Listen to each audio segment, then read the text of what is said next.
This week, on the sidetrack, we'll be commentating at 42,000 feet with none other than Jason Reitman's 2009 George Clooney drama, Up in the Air.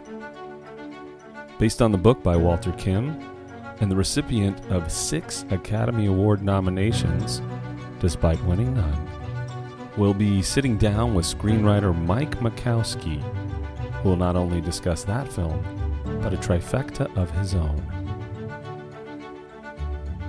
That's this week on the sidetrack.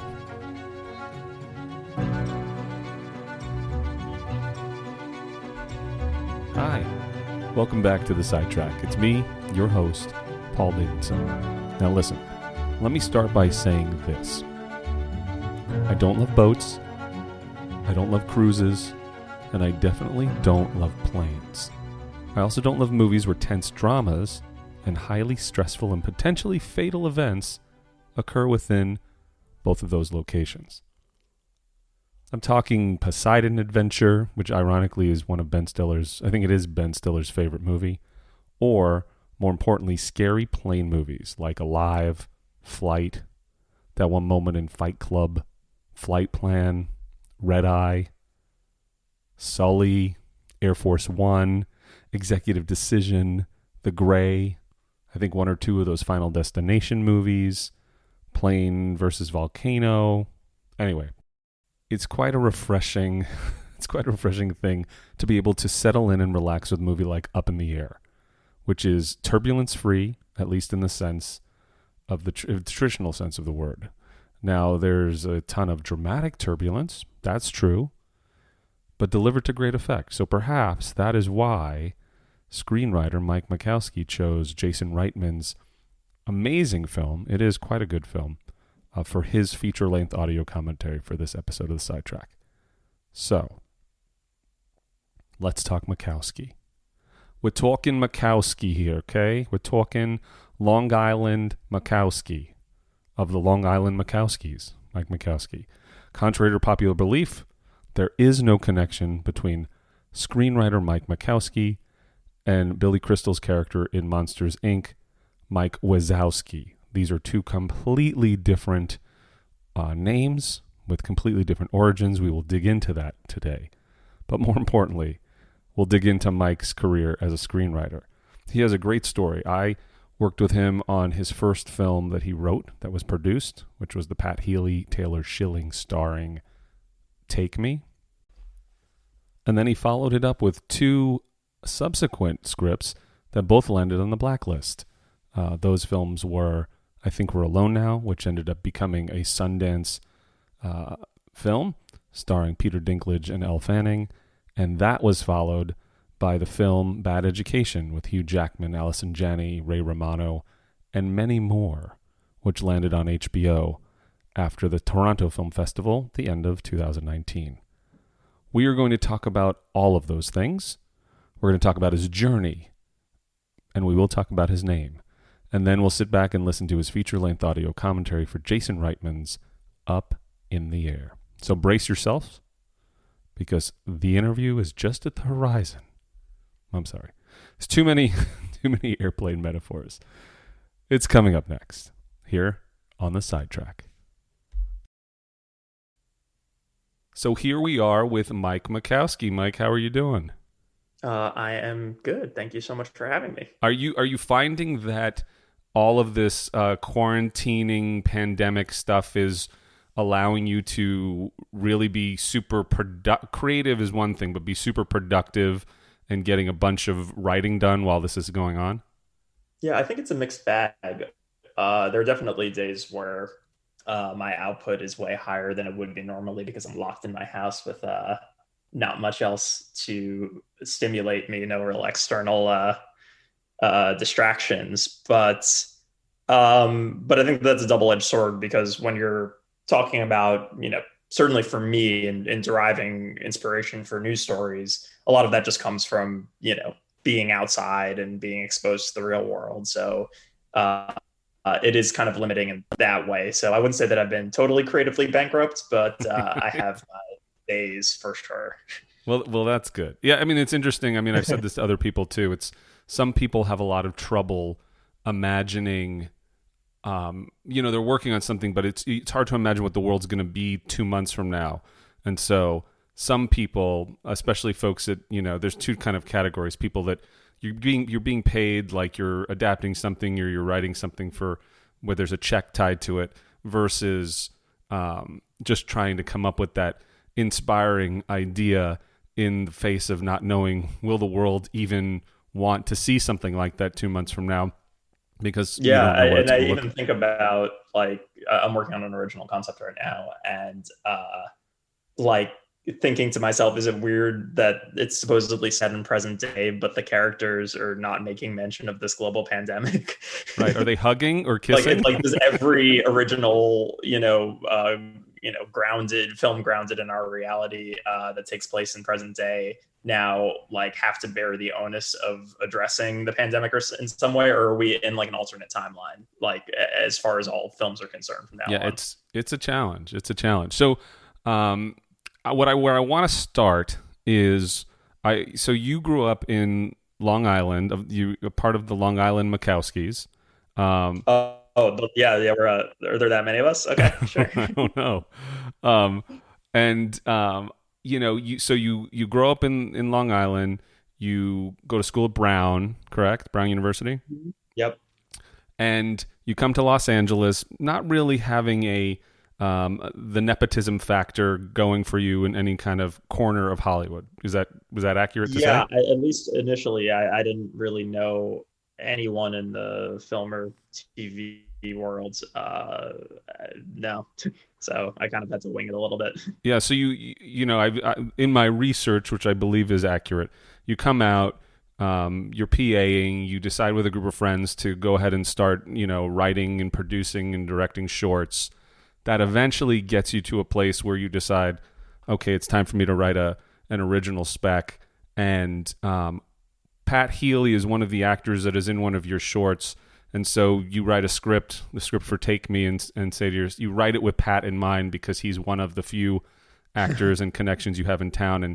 And that is kind of the catalyst. Either that, or you just remember our conversations from a couple of years ago, where I'm sure I spun my narrative. But yeah, no, that's pretty much exactly what happened. I had reached out to Pat to be in one of the short films because I'd been a huge fan of his. Had seen movies like Great World of Sound and Cheap Thrills and Compliance, and they very much reflected the types of movies that I would have liked to have been making one day. And wrote him or his agent, I don't even remember, this really impassioned email just being like, would you come and be in our short film for 2 days, and we can pay you per diem, essentially. Right. And he read the script and just dug it and agreed to just come and hang out with us for a couple of days. And he was, up to that point, the sort of most established industry figure that had ever really given me the time of day.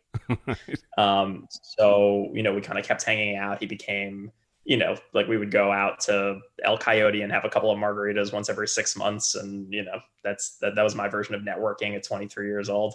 And when I wrote this micro budget feature, like you said, I wrote one of the lead roles with Pat in mind because I was just a huge fan of his, and he was my only kind of real access points that I could think of at that time.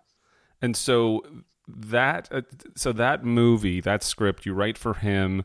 He's got the connection with the Duplass brothers, and kind of it all kind of gets to a point where the three of you kind of package this thing up together and you go and shoot this movie. Yes. Yeah, that was extremely, extremely fortunate. And so for you, for something like that to come to pass, what was the experience? So there's the perception and the experience. The perception of this being your first thing, coming to town with the dream of this being what your career could be. What was the reality versus the expectation? What was the chasm of the differential there for you?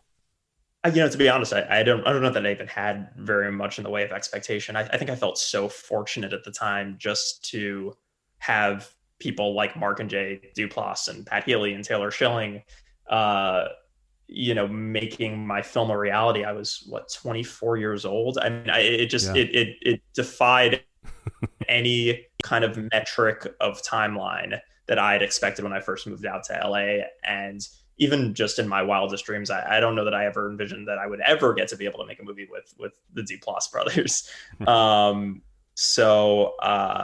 Yeah, it just beyond my wildest expectations. And what kind of level of involvement do you have when this movie is shooting? Are you on the set? What level of involvement do you have there? Yeah, Take Me, I was on set for, probably 3/4 of the film, really just as kind of bystander more than anything else. I wouldn't say that I had a tremendous amount of agency behind the scenes other than as the screenwriter, which, I think had its both positives and negatives. But it definitely enabled me to, at least through even just like sheer set exposure, kind of figure out the mechanics of how these independent films operated. And it made me that much smarter the next handful of times. A lot of people will say, when you're ready for that first script to go out to town, make sure you have a bunch of other things ready to go, because the minute it hits, people are going to be asking you that question of what do you have next? I Think We're Alone Now was the second spec you wrote, yes? Yeah. Mm-hmm. So where did that live in relation to finishing Take Me and having that produced?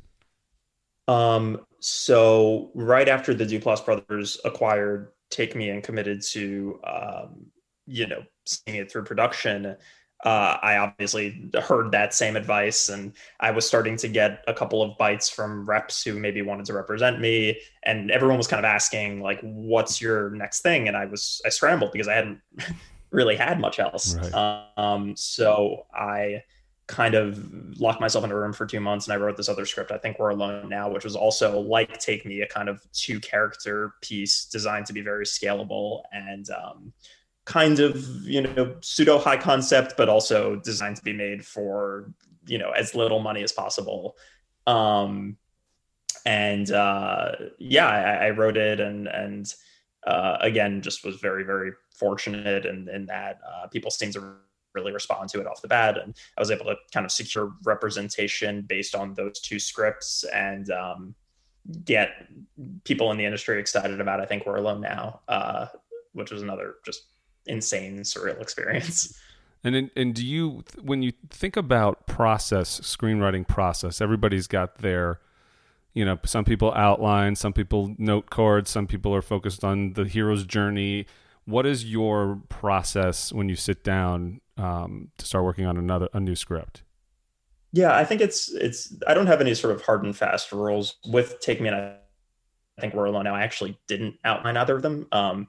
I really just sort of relied more on like free association, or I would kind of like outline 5 pages in advance just so I knew what the next week's workflow was going to look like. Yeah. But I never really had an ending dictated with either one of them from the outset. I don't traditionally love to work that way, but I've been doing a lot of, true story adaptations as of late with Bad Education and Beyond. And those obviously require a lot more kind of outlining and structuring out, which I also do really enjoy doing, especially when there's a lot of characters that you're balancing, a lot of different subplots, like in A Bad Education, where you're following three separate point of views for the duration of the film. It's like you kind of have to, I use these like colored note cards with like, this is a Frank scene, or this is a Pam scene, or this is a Rachel scene. And I found that really, really helpful. Yeah. So on I Think We're Alone Now, you have the idea and you're basically writing as you go and letting the story and the characters kind of direct you to a certain extent. Yeah, for the most part. I think I had a kind of inkling of where I wanted it to end up, but nothing kind of set in stone. And I kind of just let the characters and their interactions, more than the concept itself, kind of dictate where I thought the story should move. And I kind of appreciated that kind of more organic approach to telling the story. And it's fun to kind of experiment with different ways of outlining or not outlining and sort of free writing. And I find it all really, really fun. And I learn something every time I try to do it again. And so on a project like I Think We're Alone Now, that and Bad Education, which was the third of the 3, both landed on the blacklist, right? Yeah, I think We're Alone Now and Bad Education were actually on the same year. It was 2016. Oh, wow. I believe. And did those land on the blacklist before you got your reps or after? No, I had my representation at that point. Your reps. So what does that do? Everyone talks about the blacklist and the site versus the real. I mean, really, let's be honest. Like, there's the blacklist, the true blacklist, and then there's the blacklist website that people pay to put their scripts on, which is another way for people to become aware of your projects. But what does the blacklist do for you from a perspective of perception in the industry? Yeah, I mean, I don't know that it necessarily expedited any of the momentum on my projects as they stood then. But it definitely kind of introduces you into a network of other screenwriters and people with whom I've become really, really close friends. So yeah, finding that community was really great. And yeah, it is strangely like this marker of legitimacy within our industry for certain, especially spec scripts that don't have a home. Right. Which, we were in pre-production on. I think We're Alone Now at the time that it was on the blacklist, so it didn't really need the bump. But but Bad Education, which was another spec, I think people, I do think that the perception is different once it has that little Franklin Leonard approved badge of honor on it. Right. Yeah, no, that's amazing. And so you go shoot. I think We're Alone Now. You're a producer now on I think We're Alone Now. Yes. Yeah. Mm-hmm. And so talk to me about you guys submit that to Sundance. Right. Talk to me about the moment when you find out that the film is accepted to Sundance. Where are you? What's your perception going into this point? Were you guys feeling good about it? Was the cut not, was it a rough enough cut that you weren't sure? Like, how does that work for you? Oh God, I don't even remember where I was, or I don't even really remember where the film was. I know that our score and our sound weren't finished. Right. But I believe that the cut was locked at that point, and we actually won. The film won a Dolby grant from Sundance to finish up all of our sounds, and I think that the sound is one of the kind of richest aspects of the film, and an aspect that I can't take any credit for. All the richest aspects of the film are the ones I can't take credit for. Yeah, I don't even remember where I was when I think Reed texted me. I mean, I remembered thinking it was just like the coolest and most surreal thing that had ever happened in my career. But it's kind of crazy how ephemeral that is when you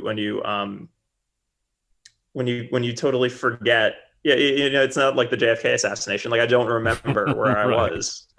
Right, you weren't when I found out about Sundance. I'm sorry, and I don't remember where I was when I found out about Toronto for Bad Education either, which is embarrassing. I'm sure I was sitting at home. You're probably sitting at home my email, waiting to see if we got in or not. Right. But I block those memories out because it's a very, very anxious time. Yeah. Well, but what I'm sure is firmly implanted in your memory is the Sundance experience. And so you go in for someone. You were with me. What's that? We sat next to each other at the first ever Sundance screening. That's right. We were sitting. We saw Searching together. Blind Spotting at like 8 a.m. in the morning or something. Didn't we see Searching? Friday. Right. We were in the screening for the movie Searching. No, it wasn't Searching because I'd seen Searching prior because our friend Sev worked on that. But no, it was Blind Spotting. I remember it was Blind. Did you not see Blind Spotting at Sundance? No, I did see it at Sundance. That must have been what it was then. Yeah, that's what I remember. Like sitting there with you, and it was so nice to see a familiar face.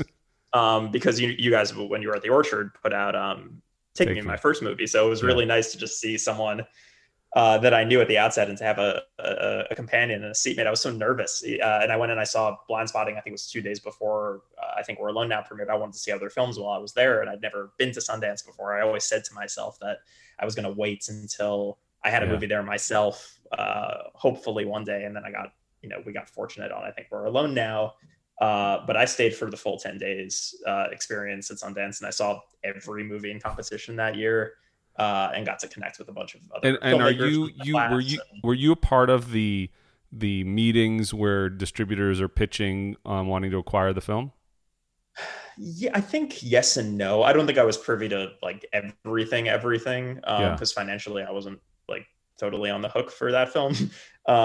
But yeah, I remember being at the whatever it was, the WME and CAA chalets, like with the Right. sales agents, just for a brief period of time. And It's and so a, as the money people are evaluating the offers coming through, are you are you, is there a scenario where they're kind of running anything by you to say, hey, we have these offers on the table, we're all as equal, do you have an opinion on one over the other, or are you just kind of letting them do their thing? on that particular experience, no, Right. that wasn't really the case. But Bad I think Education was that a was different a story. what? But on Bad Education, a different story with respect to your level Yeah, of slightly, involvement. because we also had a kind of really alternative distribution model for that film, in terms of, I think that we had all made the film with the idea that it was going to go the traditional theatrical route. And once it did end up pivoting to HBO, that was a real conversation. I mean, that was a real conversation between all the people behind the scenes, Yeah. and one that I'm ultimately exceptionally happy that we made. I mean, it's interesting because so that was September, October of 19, and I think when that announcement came out that, HBO, again, the numbers are whatever's been published, 20 million from HBO for HBO Max premiere. That It premiered on HBO, not HBO Max. Oh, It, sorry, it on is on HBO. it is on HBO Max as well. Right. So, But but no, it that's was an experience. HBO Saturday night HBO Films premiere. Yeah. Yeah, but that's ahead of the pandemic. That's ahead of all these studios, having to put movies onto streaming platforms. Right. Clearly, there were a lot of folks, a lot of different distributors and streamers who were, jockeying for that movie. If people haven't seen it, it's such a great film, such great writing, such great performances across the board. Hugh Jackman, Ray Romano, Allison Janney. This is so for folks who don't know. I'm sure a lot of people do. Based on true events, based in Roslyn, New York, based in the high school that you went to. But although when these events were happening, the events of the movie, you weren't in high school at that point. Is that right? Right. Yeah. So I was at Roslyn Middle School. But it's all, I mean, when you're the superintendent of the school, you're the superintendent of the entire school district. So, Yeah. Had met Sassoon prior to joining the school district at the beginning of first grade. And he had always kind of had, oversight over my educational first through 12th grade journey. Or I guess until seventh grade, when he was thrown in prison, after which he didn't exercise that much oversight. In order for you to write the spec based on true events, are you personally out there securing life rights, or like how are you protecting your story that you're writing on spec for Bad Education? In this particular case, it wasn't a matter of life rights, because the central subjects were all convicted and went to prison, and as such forfeit their life rights in connection with the story. Because you're not supposed to be allowed to profit off of crime that you commit. Otherwise, people would be going around committed stupid bank robberies and stuff all day long, and then selling their memoirs. So what we're learning here is that whether if you want to write something, if you're looking for IP and it's not in the public domain, you simply need to look towards convicted felons for stories.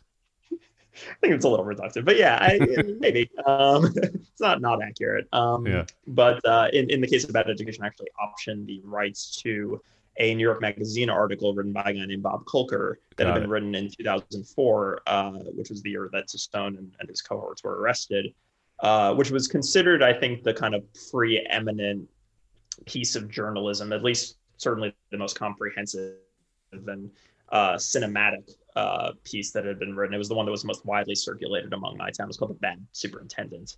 And it was the one that, people would constantly go back and talk about and revisit. So as soon as I thought that maybe I would want to adapt the Roslyn school scandal, that was the article that was my first stop, to just reread that and think to myself, oh, is there a movie here? And Kolker's writing is so just strong and character driven and literary that it wasn't a hard sell for me. Yeah. And so that you write on spec, and your agents, it gets on the blacklist, your agents send it around town, and you land with the folks over at It's Sight Unseen, Eddie and Julie and those guys. Yep. You know those guys? They're Yeah, great. yeah. We released movies for them as well. I remember while What movie this did was you guys see together? shooting, I had lunch with it's Eddie Weissman, one of the two co-partners of, or one of three, I think, with Julia's father, who run the He's company. I such a had good been dude. well aware of the project, and as you guys were looking for the director when you attached Corey, and I loved Corey's film Thoroughbred. So it was, quite a exciting package as people were talking about as this thing was coming together. For you, then, because you're also a producer on the project, what are for you? What was the evolution as a producer on this project? What were you getting to do? What were kind of the responsibilities you had with respect to the process of this film that was different than what you'd done before? Yeah, I mean, with respect to this one, it was such a personal, intimate story for me. It was a film about my upbringing and about people, whom I'd met when I was a child, and because on spec and because I controlled the article, the IP, Right. I didn't sell it off to a studio. I didn't write it for anyone else but myself, so I really was able to retain ownership over that script and the project for the duration of our development, and even into pre-production, uh, and had a kind of big voice over who was ultimately going to be our filmmaker. And I met with a bunch of different filmmakers, and even extending into casting. And I think most significantly, once we were kind of on set and we were going through all of our scouting locations, like we shot most of the film in my hometown. So I think Yeah. I was kind of the steward of the setting and sort of fidelity to that time and place, because it was a time and place that I knew just very intimately and had lived through. And so, a lot of that is just working hand in hand really closely with our production designer and our location manager. And, most of the houses that we shot in were, if not, I mean, we shot in my mom's home for 3 days or 2 days, That's awesome. which is actually where I am right now. I went back to the East Coast for a couple of weeks, in Roslyn. And if we weren't shooting at my mom's house, we were shooting at my mom's tennis partner's house, or we were shooting at my, parents of friends from high school's house. Like it's the Jewish geography thing. It's like there's always half a degree of separation, which was a really cool thing to be able to explore under that lens of making movie. I mean, it was just, I don't think I'm ever going to have an experience that's quite so profound and personal. So yeah, it was just a real privilege. Your mother's house was served as what location? Yeah, the interiors for Rachel, the student reporter's house. So her bedroom in the film is my childhood bedroom. Oh my gosh. So let's talk about. I have to imagine, and I think I read it somewhere in the script, whether it's character names or to your point, you're shooting in your childhood bedroom. Are there real names of people as characters in the film, or other locations that are personal to you that are featured in the film, the finished version? Yeah, a lot. Yeah. The student reporter is a composite character. So she has a name that I invented, and her last name is the last name of my best friend from high school. I drop a bunch of like teacher surnames, and friends of mine, and my mom's name is in there somewhere. She has kind of a unique name. And a lot of different little benchmarks of Roslyn, pieces of geography, are kind of iconic clock tower downtown, Kitchen Cabaret, which is sort of like this bougie eatery that everyone knows off exit 39. We were able to sneak a lot of that stuff in there. Yeah, that's great. So I thank Corey, our director, for letting me indulge in my worst and most decadent impulses. He seemed to derive a kind of satisfaction. What's like the Roslyn. local reaction? Like, are there, as this is going on, or in the wake of it, winning awards? So like it won the Primetime Emmy Award for Outstanding TV Movie, which is awesome. Are there are the local papers writing articles about local boy does good? Like Yeah, what is the commentary? I think I'm definitely in the papers. I'm definitely in the Roslyn Times and Yeah. Newsday and all that stuff and all the local outlets. I don't know if they're saying that good, because I think that Right. I think the majority of the town is really excited about the film, and our local pizza place had a 25% off Bad Education special the night of the premiere. So I think they were excited to get cheap pizza. And to see this time and place that they remembered very vividly depicted on screen. There's definitely a segment of my town that I don't know if they feel this way now, but definitely at the start of this process kind of had their were a little had a little bit of trepidation about unearthing the scandal again and bringing this thing that was ostensibly the biggest thing that ever happened in my hometown, but was really this kind of blight on our community and our school district for a long time. Right. Had a lot of negative ramifications. Yeah. Resurfacing it after 15 years definitely drew a little bit of pushback. But I want to believe that those same people are able to watch the film now, realize the world didn't end because of the movie. It ended because of Donald Trump. Right. But and are at least able to appreciate it as a piece of entertainment, even if they can't ever fully bring themselves to love having to sit through it. No, well, again, I can see that if you grew up in that town and it's a scandal, that is a different viewing experience than like my experience, which is like, holy crap, I can't believe this actually went on. Right. So you have this amazing cast between Hugh and Ray and Allison and Corey as director. What, it's a kind of cliche thing to even bring up Hugh Jackman and ask that silly question that I don't want to ask the question that everybody asks, which is like, oh my gosh, Hugh Jackman is your lead in this movie. What is that like? What I'm more curious about is, what about the movie? Clearly it all starts with the written word. What is it about the script and the story that resonated with him to the point where he wanted to sign on for this film? And the follow-up question would be, always when an actor of his caliber becomes involved in a project, clearly they're going to have thoughts about the character or want to have a conversation with you about, well, why would he do this? Or are you okay if he approaches it in this way? I'm curious to know how that played out on the movie. Yeah.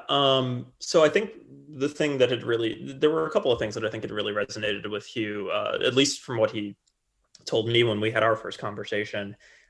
He had, before he was ever an actor in Australia, had actually been, I believe, a PE coach. Oh, wow. He'd been a teacher. And I think he'd always really appreciated the plight of the educator. And I remember him telling the story once about, I think he and a couple of his friends, when they were teenagers, went into a gas station and they, stole something from the convenience store. Okay. And he had always felt very guilty about that. And I think he's always been, as a human being, very,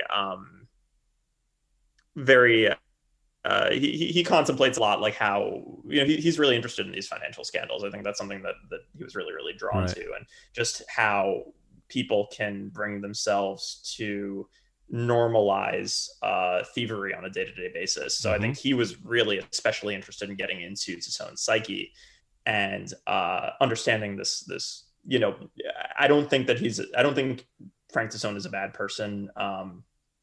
From my experiences with him and the experiences of those whom I know in my community, he was actually a really, really good person who really, really cared about the kids and about education. And I don't think that you become a public school educator because you intend on stealing $11 million. I think you do it because you want to make the world a better place. Right. And I think he just fell by the wayside. I think he had an expense card and, charged something small and then didn't get caught. And then before you know it, it's this frog in boiling water thing. And you don't necessarily realize the amount of harm you've caused.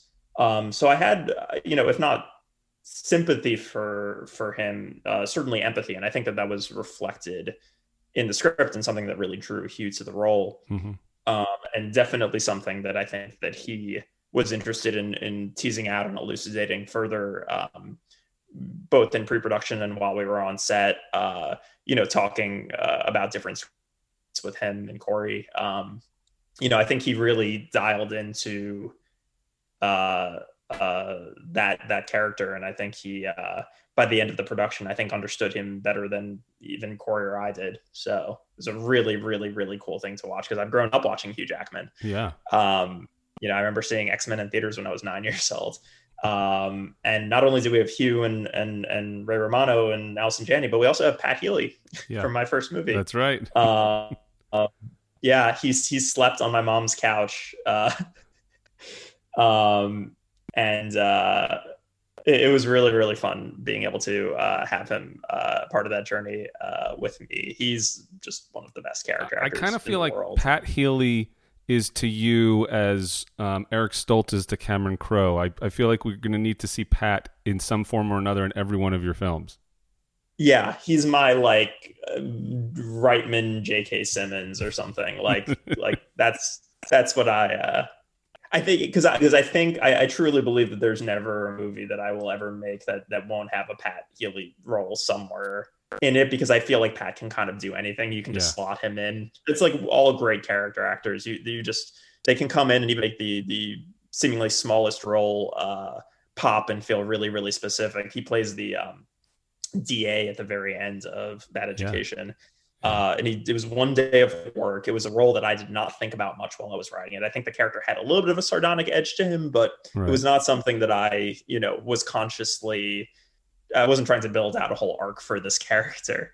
I thought he was just this, functionary espousing a bunch of exposition.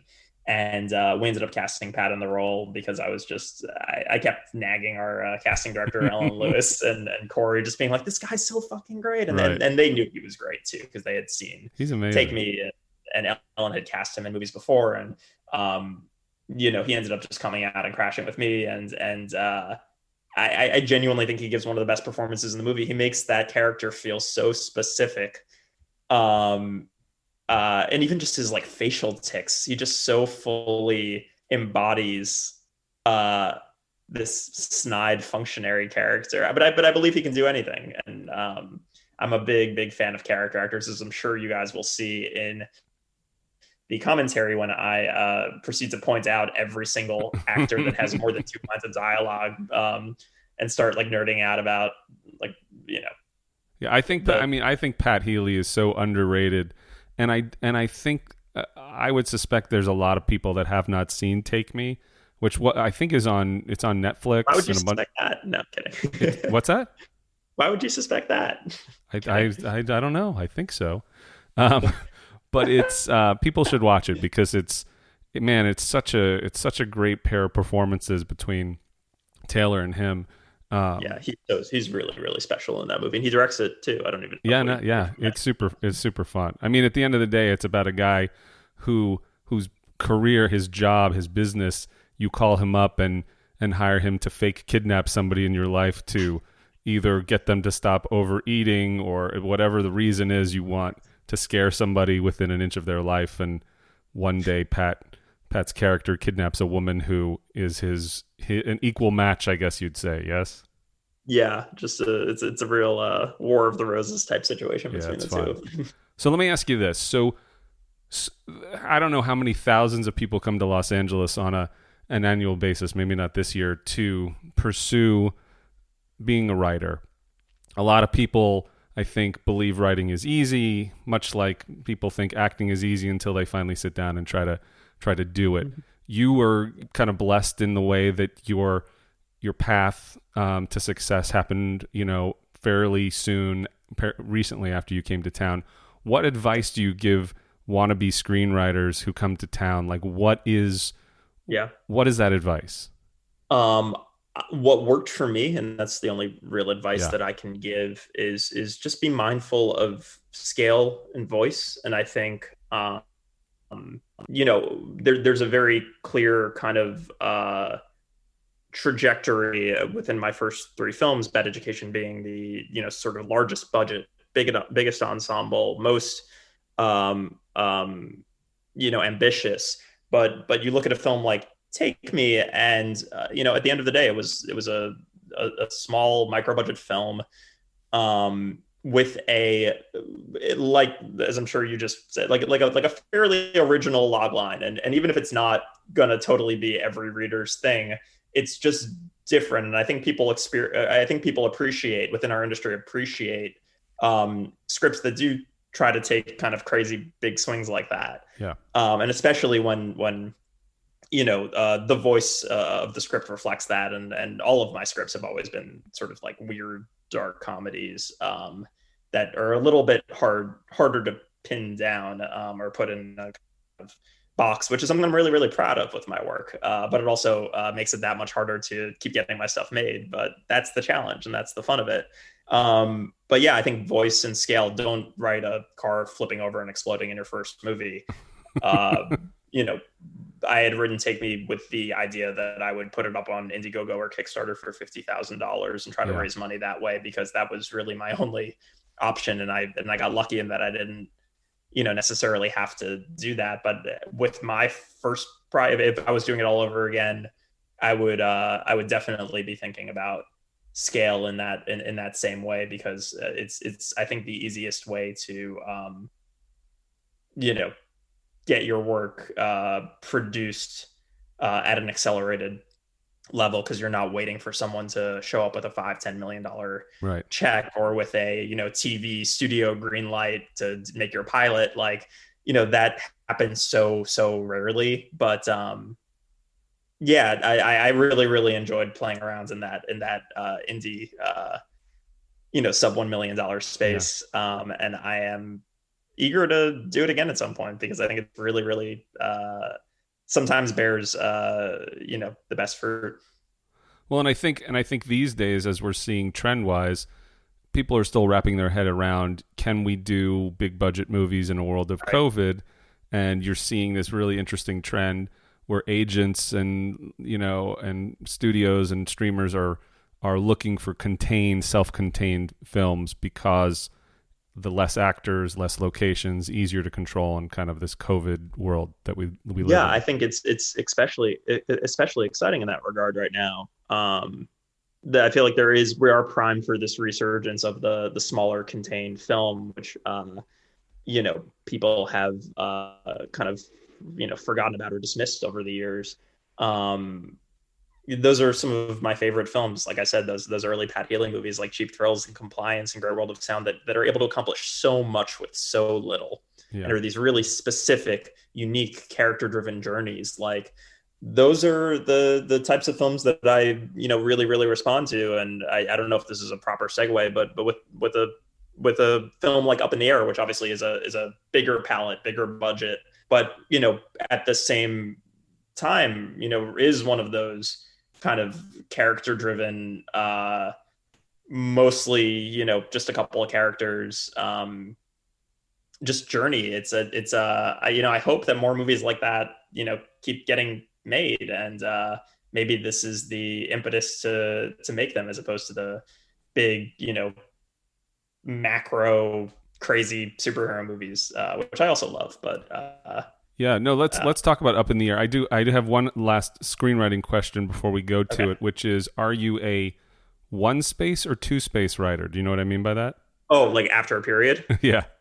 Yeah, I'm a one space, but I think two space people are like sociopaths.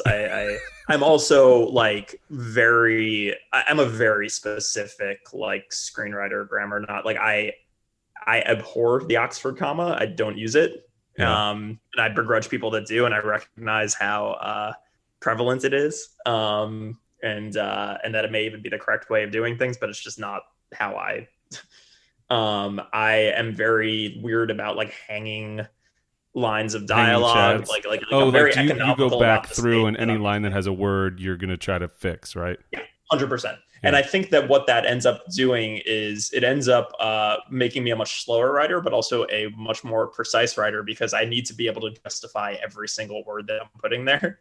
Yeah. No, Um, it's true. It's interesting, the one versus two space, because there's clearly a debate raging out are there. you a two space guy? Did I just insult you? No, no, no. I mean, it's funny. Like over the years, it seemed like it was two for a really long time, and then over the last 5 years, people have been very focused on it's got to be one. But then Yeah. it also falls into that same category, and I don't know what do you write on Final Draft? Yeah. So on Final Draft, are you the guy at the end of writing where you still feel like your script needs to be a few pages shorter, and you go and you choose that selection that crunches the line spacing a little bit so you can get 3 pages, out of your script, or do you leave it? No, I've never done that. I don't even know that I would know how to do that. I'm pretty not Okay. that tech savvy. All right, I had to ask this question. All right, so let's talk Up in the Air. Jason Okay. Reitman, 2009. This is a $25 million budget film that does, like, I don't know if these days, I mean, we don't know what's happening theatrically. It does almost 170 million, nominated Which for is 6 crazy. I Academy didn't even Awards. mention that in the commentary itself, but like that's a great margin for a film like that. Sure. So what is it about when you saw this film, where are you, and what about it what do you connect to in this film? I was a freshman in college. I think I was home for Christmas break, and I saw it with my dad. And I think above all else, I just appreciated that it felt like a classic Hollywood movie. Yeah. In that it wasn't really concept driven. It was just this sort of like it was a character driven dramedy. I don't know that I would call it a dark comedy, and I feel like I talk myself around in circles over the length of commentary over what separates a dramedy from a dark comedy. Yeah. But I'm a sucker for a good character driven dramedy, and those are the types of movies that I think, when I made the decision to try my hands at screenwriting, it was to write films like that one. And I am constantly bemoaning that more films like them don't get made anymore. Yeah, you look at Bad Education, it feels like it lives in the same space as Up in the Air. Character driven, based on, real life. I mean, Walter Kim's book, I think, has elements of real characters in real life situations. From a writing standpoint, screenplay perspective, so it won a Golden Globe for best screenplay, I believe. What Mm-hmm. what does the script do? Did you pull anything from looking at that movie, reading that script, in your own writing? Like, did it give you any ideas or inspire you in any way? I mean, I don't think particularly, other than I just think that the dialogue is so slick, and I don't think that the film wastes a single word. I don't think there's one scene in the movie that doesn't need to be in there. It's a movie that I don't think has any fat on it, Yeah. at all. I don't think it ever lags. I don't think that there's any subplot that you could cut out or any character that you could do with seeing less or more of. I think it knows exactly when to get in and get out. Doesn't overstay its welcome, but also doesn't feel half baked by any means. And I think that, when you're, certainly for me, thinking about, the pace and the economy of a script, you want to try to make it as lean and mean as possible, but you also don't want it to feel thin. And I think that Up in the Air is one of those rare films that really, really strikes that balance perfectly.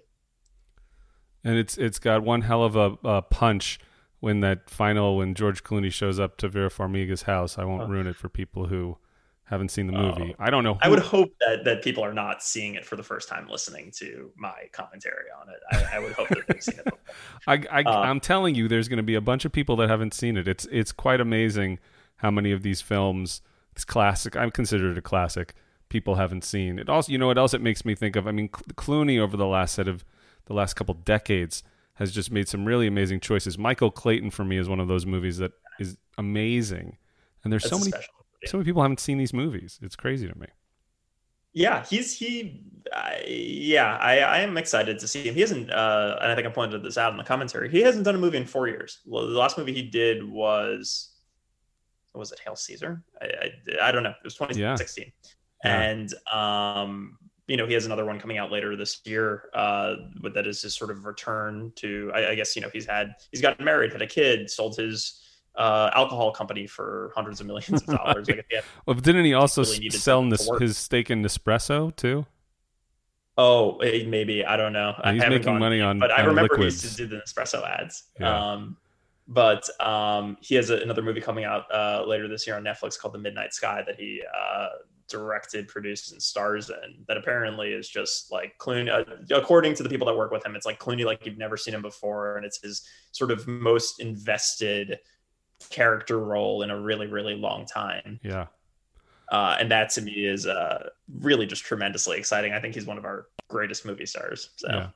Well, it's an awesome film. I can't wait for folks to watch the movie and listen to your commentary. We appreciate you taking the time for that. I want to finish with one question for you, unrelated to Up in the Air, but related to the career. What is success? What is success? Is a question where I think the answer changes every 5 minutes, especially in this town. For you, you came to town. I'm sure you had in your head success looked like one thing. Where you sit today, what does success look like for you in your head? Yeah, it's really funny, and I think it's a great question. It's one I've never been asked before. But all the traditional benchmarks that I think that I had always, thought that I was chasing, whether it was, and plenty of them I haven't reached, but getting a Wikipedia page or winning an Emmy or like all that stuff is so ephemeral. Yeah. Even just making a movie and selling it and having a lot of people see it and care about it, and the getting a tomato instead of a splat, like that's all well and good. I think at the end of the day, what I've come to learn about success is if you can wake up in the morning and be really, really excited about your job, any job, then I think you've succeeded. I think if you don't wake up in the morning feeling miserable and you just feel genuinely excited to, especially as a writer, get up, hit your fingers against the keyboard and you're like, wow, like I'm so excited about what I'm working on today. Yeah. That to me is, I think, the paragon of success. I think that's what I've learned more than anything else. It's not about the goals themselves. Because those are all material and ephemeral and kind of bullshit, right? Yeah. I think it's about the act of doing it. Although a Wikipedia page is nice. Yeah. So you're there. So you've reached that. You wake up and you're excited about. Yeah, I got a Wikipedia page a couple months ago. It was really, really exciting. I don't know which god on Wikipedia, which editor decided that I was worthy all of a sudden. But I'm sure. Well, it's congratulations on that. It's all come full circle. Well, listen, Mike, I appreciate you taking the time. I'm excited for folks to listen to the commentary. And at the end of the episode, I'll give people all the 411 on where to find all the different movies between Take Me and I Think We're Alone Now and Bad Education. Thanks again for taking the time. We appreciate it. Of course. Thanks for having me. Thanks.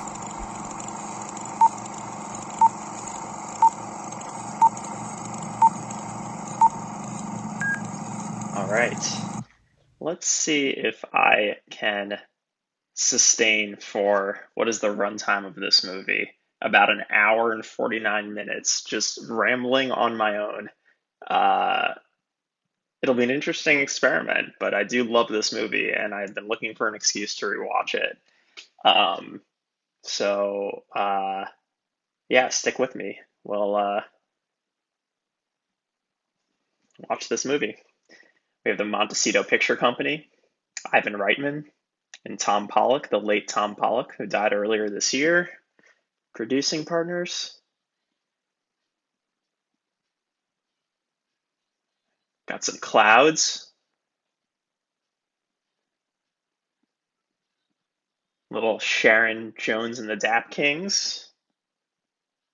This movie is the type of movie that I feel like just doesn't get made nearly as much anymore. Just the sort of character-driven dramedy that has no genre bent and is really just about interpersonal conflict and people going through things in a really, really grounded way, which I guess is, kind of ironic given that Most of the movie takes place on planes, but this movie is a fantastic cast, a really, really deep bench of great character actors, a lead performance from George Clooney, uh, a marquee kind of lead performance that he used to give all the time, and he's been kind of out of the public eye for a little while in terms of his presence in movies, although he has a new Netflix film coming out later this year called The Midnight Sky, I believe, that he directed, produced, and is starring in. That is sort of his big screen return after a couple of years and selling his company for hundreds of millions of dollars. And yeah, well, anyways, I'm excited. I reread the IMDb trivia page for Up in the Air in anticipation of this, because I wanted to be able to point out little details here and there. The script, which was nominated for an Oscar and won every other major award that wasn't the Oscar, is attributed to Jason Reitman and Sheldon Turner. Actually, Sheldon Turner and Jason Reitman. Apparently, Jason Reitman had never met Sheldon Turner, but Sheldon Turner had previously adapted a version of the script that Reitman had never read. I'll get back to that later. These testimonials are, from what I understand, majority real people who had been fired that the production seeked out, via probably a classified ad, to talk about their experience and to address the camera as if they were speaking to the person that had just fired them.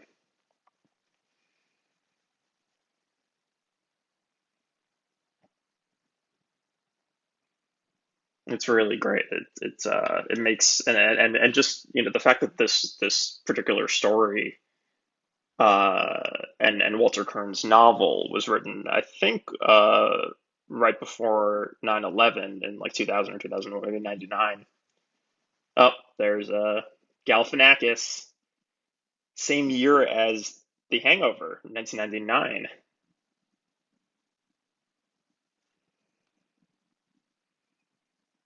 Oh.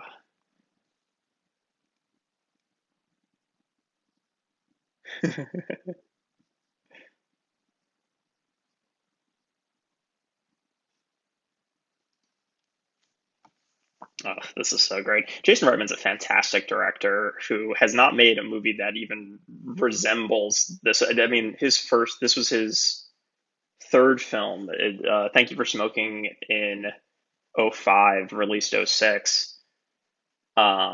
Juno '07?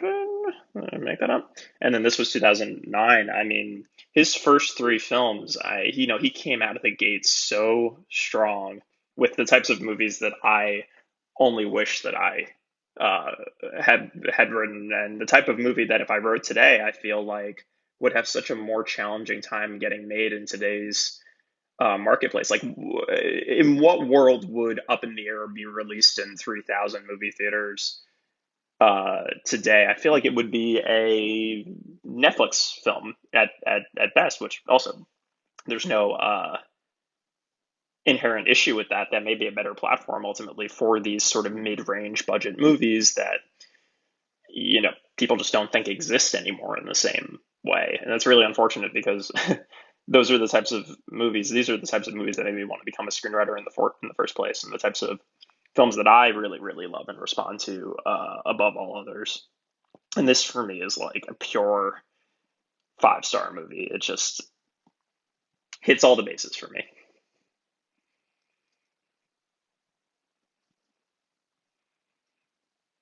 I wish Reitman would direct more movies like this.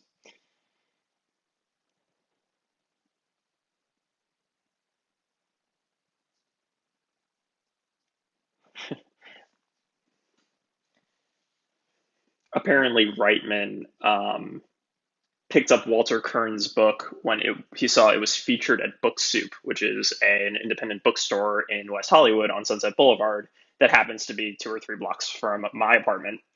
So I'm there very, very frequently too. And the sales staff there they're true bibliophiles, and have just great recommendations always that I frequently try and take in hopes that someone one day will pass a book like up in the air to me that I fall in love with and can't help but not adapt.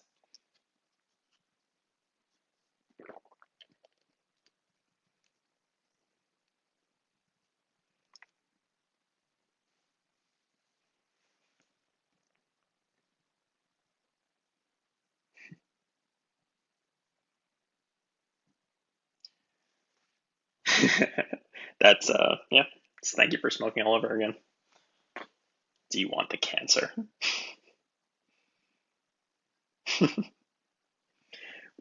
George Clooney's character, George Clooney, this was the 2009 Oscars. He ended up losing to Jeff Bridges for Crazy Heart, Scott Cooper's film, which was partially composed. It was composed by T. Burn Burnett and a man named Ryan Bingham, which is also the name of George Clooney's character in this movie. Ryan Bingham actually won an Oscar for writing "The Weary Kind," which is the song that Bad Blake sings in Crazy Heart. This monologue, obviously iconic. This film might be my single favorite George Clooney performance because I think it weaponizes his charisma in such a compelling way. Um, yeah, it's tough though. I mean, he's been great in so many things. It's this. I love him in Oh Brother Where Art Thou. I feel like the Coen brothers always know what to do with him and how to kind of poke fun at his persona. But this just feels like the emblematic George Clooney performance to me, even more than like in Ocean's 11, which I think is less performance driven. I mean, this film truly falls squarely on Clooney's charisma and his capacity to um, just draw an audience. He is Ryan Bingham.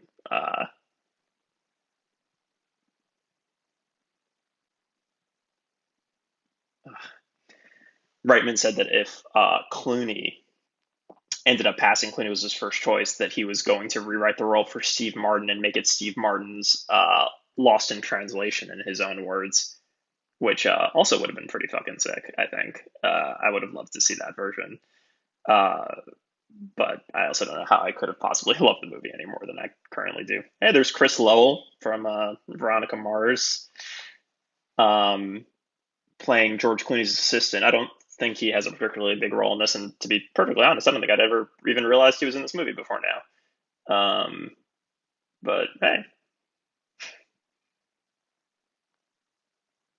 all right, George Clooney's family members are all played by great actors in this movie.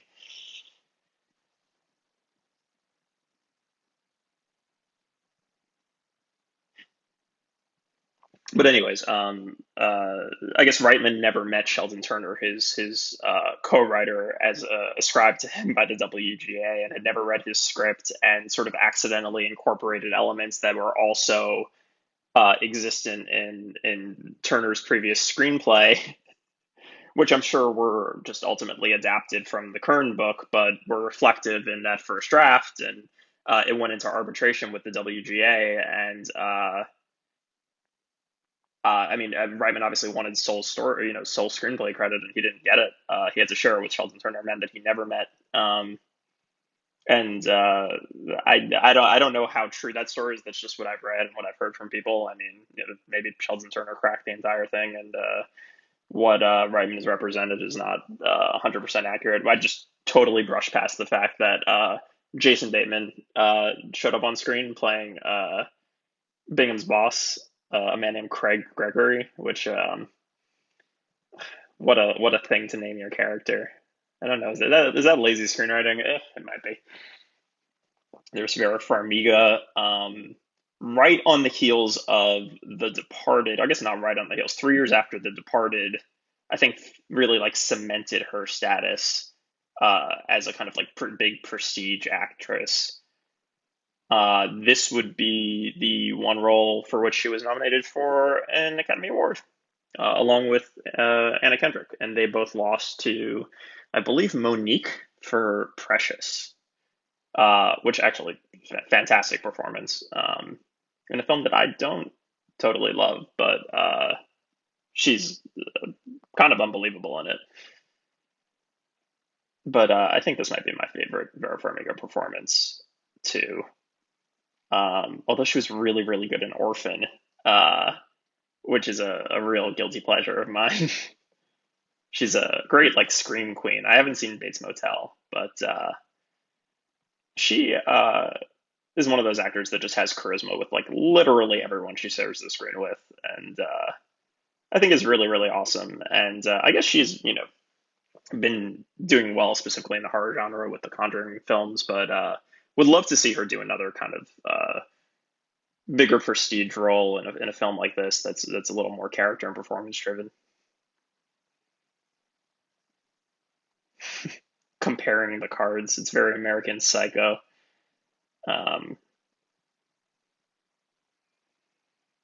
Look at fucking Clooney. Oh God, he's he's great. I would love to write a role for George Clooney at some point in my career. And in fact, I'm actually in the process of adapting a true story article for his company. So he's a producer on a project that I am working on. But I have not met him and have not yet spoken to him, but waiting for that day, hopefully, with bated breath.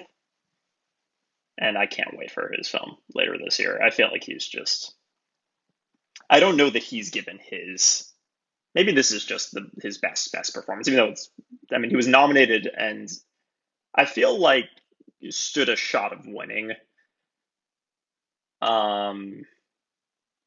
But Jeff Bridges had never won. He'd been nominated a bunch of times. I do think he's really, really great in Crazy Heart. Who else was nominated that year? I don't want to, should I look? God, 2009.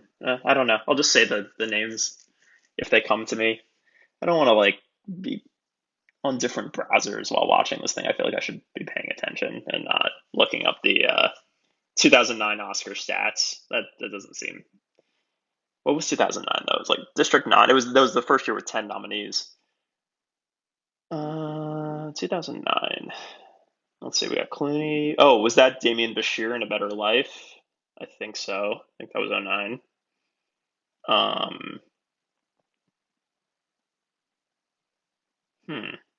Bridges, Clooney. Gotta think about that.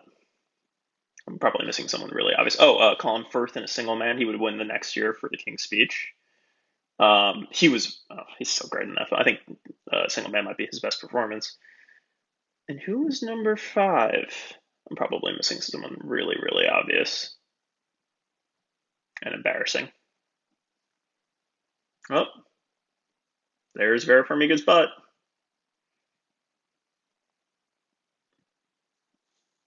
According to IMDb trivia, she used a body double in this scene not because she opposed nudity on screen, fun fact, I guess, but because she had recently had a baby and was worried that, according to IMDb, that her breasts would leak. Why do I bring this up in the middle of the commentary? I don't know. This is what happens when you've had a glass of wine and you're by yourself, just ranting about Up in the Air. I'm just going to echo all of the IMDb trivia facts as I, see fit. But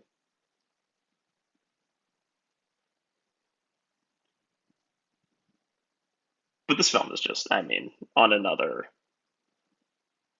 level. I mean, it doesn't rely on any real genre control. It's just a pure drama, like classic dramedy. Like, I can't even think of the last film that got made and was successful, that fit this genre, that was made for more than $1 million or $2 million. Or I feel like stories like this would, like, if you found Up in the Air today, I feel like Hulu would make it into an ongoing television series, or like Clooney would want to do it as a limited, or like, because stories like this don't thrive in the theatrical market, in the film marketplace anymore in the same way. I mean, they really um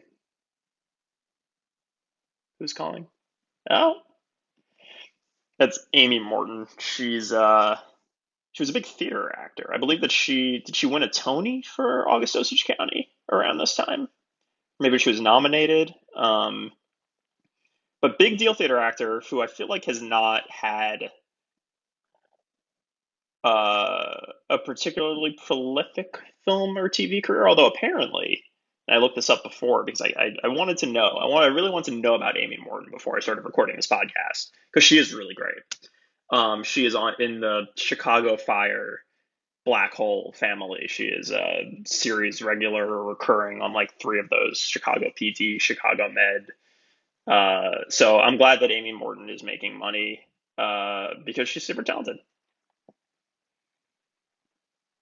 Apparently, this book was really popular when it first came out in the early 2000s, but then 9/11 happened, and then nobody wanted to read books about flying around on airplanes anymore for a little while, so sales cooled.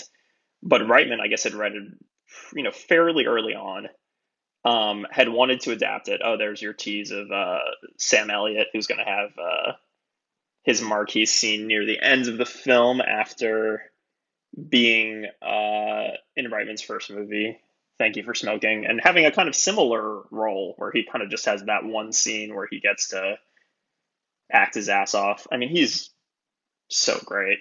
I thought he should have won the Oscar. Was it 2 years ago for A Star Is Born? He's fantastic. There's Clooney's sad little apartment.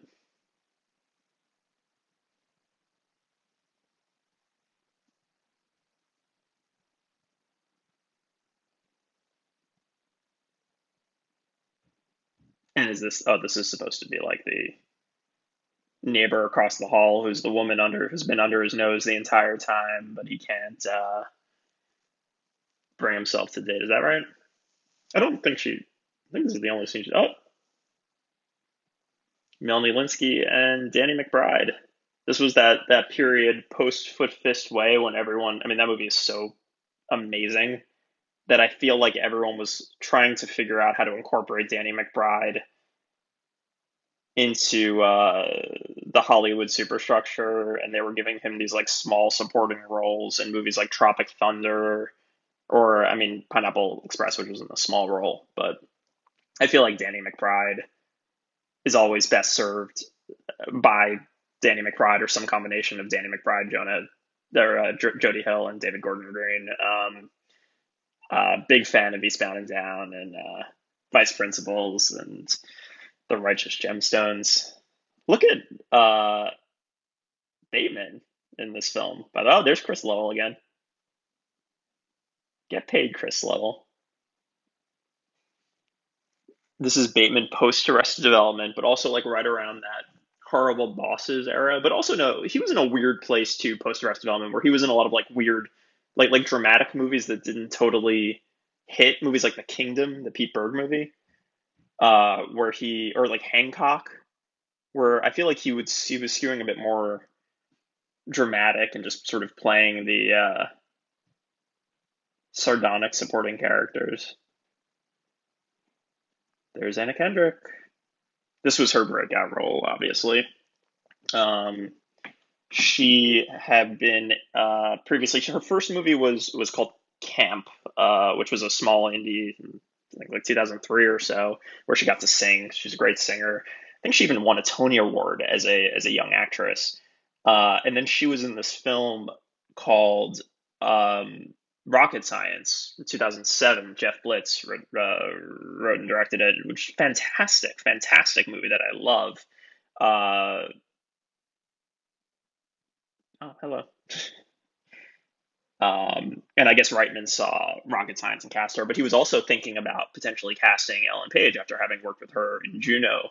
And this feels like one of those roles that's like tailor written for Ellen Page, and I'm not 100% sure why he ended up going with Anna Kendrick as opposed to Ellen Page. I think she would have been amazing too. But I think Anna Kendrick makes such a meal out of this role and is so perfect in it that, again, I can't imagine the version of this movie that was Steve Martin and Ellen Page.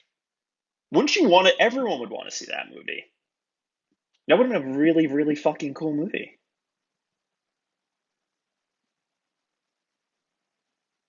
Man, maybe they. Steve Martin's another one that I feel like he needs his like. I don't know, his like, I would love to see him have that Lost in Translation role, or really even like that Uncut Gems type role that just, I mean, he's so thought of in this one way. Yeah, would love to see him give a kind of true, lead dramatic performance, even in like something like, I mean, my film Bad Education. Um, we were really excited about Hugh Jackman just because he'd never done anything like that before. But he brought this inherent likability and charisma to all of his role. People love Hugh Jackman and they trust him and they always believe the best in him. So to be able to put him at the center of a story that leads you to perhaps question those initial gut instincts and biases toward him. It would be so cool to see Steve Martin do something like that. And I feel like a movie like this actually would have been a really, really, really good way to do that for him. I mean, he gets to kind of play an asshole, kind of play this, it would have been cool.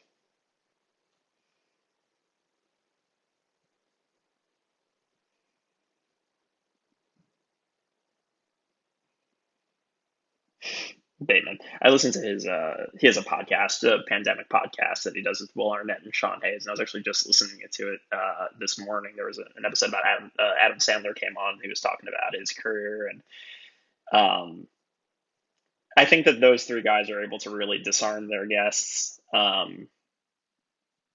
just by virtue of like, I don't know. I guess that they're all peers, and there's a real ease in their conversation that I think is refreshing. They just have a great rapport. Bateman, I'm actually in the middle of watching all of Ozark right now. He's had a crazy career, um, obviously.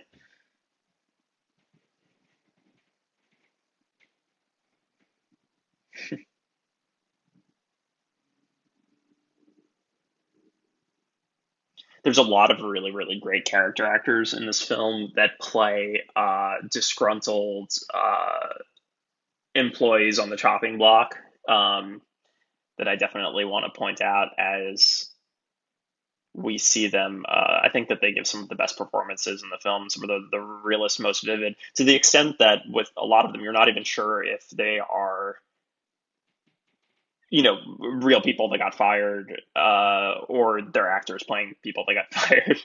And I think that there was a lot of confusion because there's a real naturalism to all of those scenes. Reitman has had. So I love his first three films, and I really love his fourth film, Young Adult, with Charlize Theron and Patton Oswalt, written by Diablo Cody. Um, and since then, he's been a little bit more hit or miss. Though I really did like his last two movies quite a bit. Tully. I've actually, sorry, have I? Yeah, I saw Men, Women, and Children, which I've never disliked a Jason Reitman film, although there are some that I like more than others. But I actually thought Tully, the Charlize Theron film, and the Frontrunner were both really, really strong. And I'm not just saying that because I worked with Hugh. I love those sort of true story type films, and Gary Hart is a particularly interesting case. But now he's going off and doing Ghostbusters Afterlife, which was the one movie he said he would never ever make. It's funny how how filmmakers' priorities can change over time. And I have hope that that movie's going to be really, really good. Because I believe in Jason Reitman. And it's not a franchise that I've ever had any real particular affinity for, which is, I think, almost why I think I'm going to have low enough expectations. Like, I'm not super precious about the series mythology. I don't hold the first film up on a pedestal. I didn't watch the animated series. I'm down to just watch it kind of with fresh eyes, and hopefully, I think he's going to do great. I thought the trailer looked really, really great, and I was bummed that the release got shifted because of COVID-19. COVID-19. That's not. There was a rumor that that was Ashton Kutcher, but I think that that was just some random person putting that up on Wikipedia because he's not credited. It does look like him, but I feel like it's just someone that looks like Ashton Kutcher. I don't think that that's Ashton Kutcher. I call bullshit. Why would they throw him in there for 1 second and not? There's no way. Wikipedia is lying. Can be edited by anyone, folks. Oh, these two.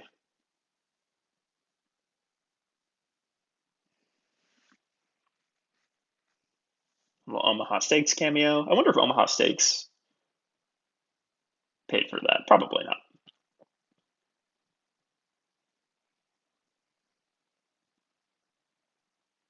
I love protagonists who are are really really good at one thing and get so sort of fastidious and specific about it that they like there's a sort of mechanical precision, an almost OCD, like they know exactly, like Ryan in this film knows exactly how to fly the right way. Like he is.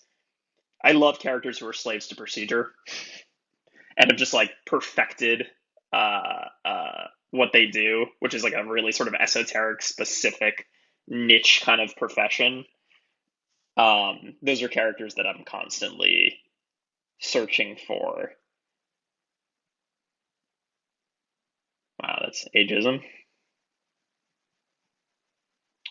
A little racist. Not a little racist. Eh, hasn't aged super well. I'm like my mother. I stereotype. It's faster. Um, I guess that he qualifies as an anti-hero because he's kind of a fucking piece of shit. But I don't know. Hopefully he'll exhibit some growth by the end of this film. The first time I ever saw this movie was in 2009. So I was a freshman in, because I think it came out in December. I think it was a Toronto film that came out in December, which means that I would have seen it on my Christmas break back home in New York on Long Island, my freshman year of college. And I know that I remember seeing it with my dad and my stepmom in theaters. And my dad in particular was really rankled by the film. He didn't like it because, this was, I mean, it came out a year after the economic recession, so it's still very much in the midst of the blowback from that. And I think that the kind of layoff culture that Bingham personifies really, really rubbed him the wrong way. He didn't. I don't know. I think he didn't like to see that type of character depicted on screen. I don't know. It really didn't sit right with him. But I remember seeing it and immediately thinking when I saw it, like, fuck, like this is a really, really, really interesting movie. Um, yeah, I've always loved it, and I actually haven't had a chance to see it in about 5 years, which is why I picked it for the podcast, because I've been meaning to. It's been on my list of things to rewatch during the pandemic. Um,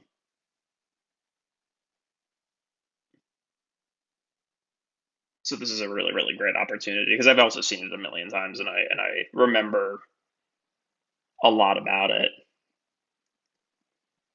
But it's kind of fun to see it with fresh eyes, after having now done this a couple of times, and written scripts that fortunately have made it through to production, and now having after having adapted a couple of true stories too, and pieces of IP. Um, I have definitely, I think, a newfound appreciation for how Reitman works his way around a book.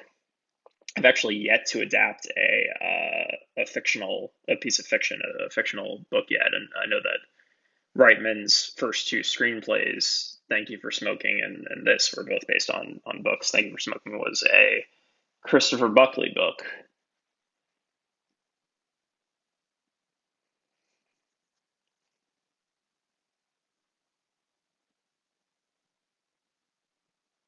So these are all real people, I believe. I believe that the way that you know if they are an actor, this guy's great. This guy's always stuck with me. I think he's. I don't think he's an actor. Wow.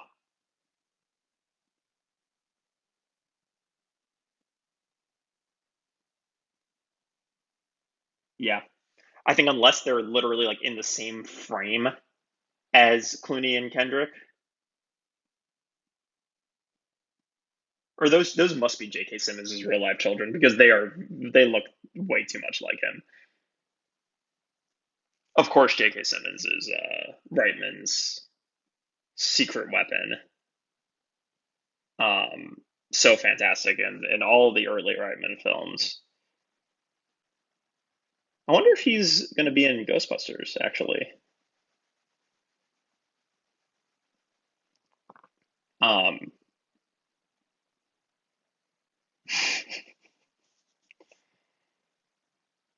and I wonder because Reitman produced Whiplash. Like, I wonder if Damien Chazelle found Reitman or found J.K. Simmons on his own, or if that was, something that Reitman suggested. Because obviously, I know that Whiplash was a short film and that J.K. Simmons was in the short film, but I don't know if Reitman had come aboard before that because I know that the short film was shot as a proof of concept. I think after the original script had already been written and had already been under option and everything. So I wonder if Jason Reitman had if there's direct correlation and Reitman was the one to sort of grandfather this into existence, and if so, give J.K. Simmons what is obviously the best role of his career, his Oscar-winning role, Terrence Fletcher.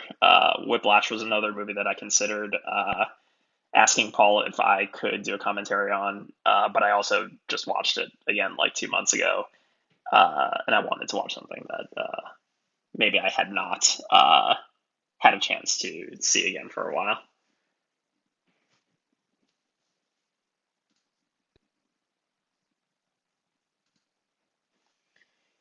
So I'm watching this.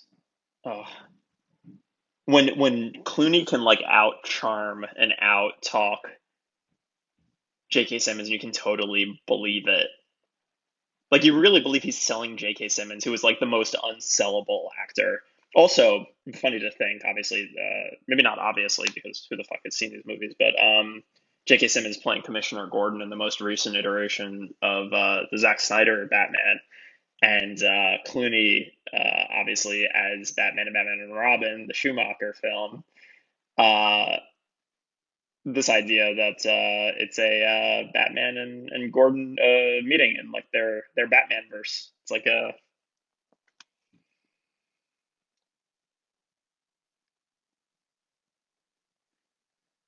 so the situation now is the way that I'm recording this is I'm recording a QuickTime MOV, but I'm listening to the film on my AirPods, but one of my AirPods is about to die. So the other one is still going very strong. So I'll be listening to, I think, half the audio in my right ear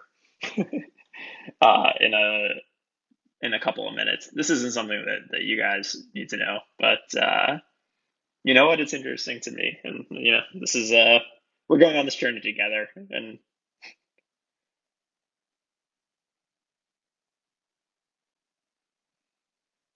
he just loves. He's like a mile fetishist. Like I love that. I love characters that are so obsessive um about these things of seemingly zero consequence that I think Frank Tassone in Bad Education is very much like that. He's that type of character. He needs to be perfect at the thing that he's invested his life into. I'd also written my film or a film. I think We're Alone Now is about a basically an OCD hermit who I think I also pulled a lot from this movie for. But I very rarely write a protagonist that isn't obsessive about really small details about something. I'm really drawn to people who uh, need to feel like they're the best at what they do, even if what they do is this totally sort of nonsensical, uh, inconsequential profession or hobby. Um,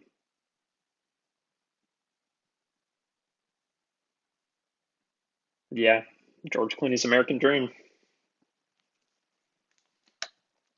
Hilton definitely paid for product placement, and there's no way that they didn't because they dropped the line Hilton, and half the movie takes place at Hilton's. I wonder how much you get for that.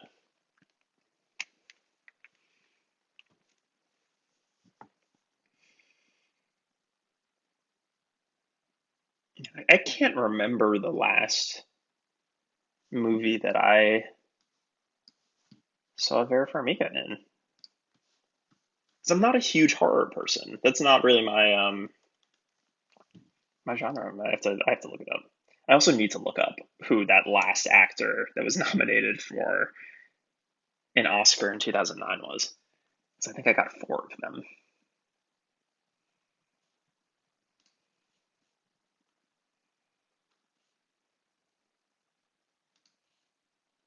Oh, the last movie I saw, Vera Farmiga was the front runner. Was the movie that I was just talking about, in which she plays Gary Hart's wife, reteaming with Jason Reitman. Yeah, she's good in that movie. And Melanie Linsky, obviously, who plays Clooney's younger sister in this film, um, who I didn't realize until very recently was Australian, which is a really stupid thing. I've just seen her play these like flighty American characters in so many films and two seasons of Togetherness, and uh, she's fantastic. I wonder, do you ever wonder like what happens to props like that cardboard cutout of Danny McBride and Melanie Linsky? Like, do you think the actors kept that at the end of the shoot? Like, do you think that that's in somebody's office now, or does it go into a warehouse and get auctioned off? Does it just get thrown out? I assume that there were many of those, and that the props department made many of them.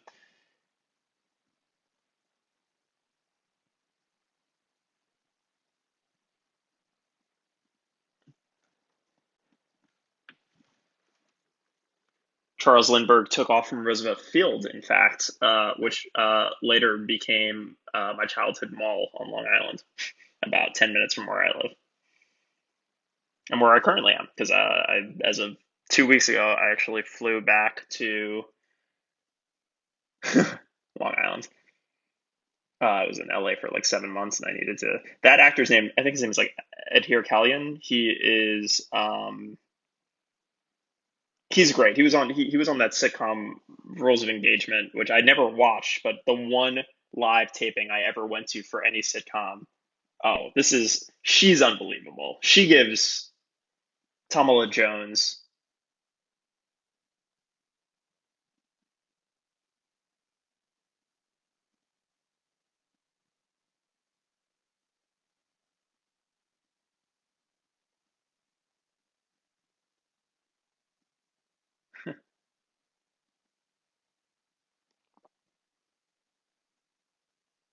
She's great. She goes,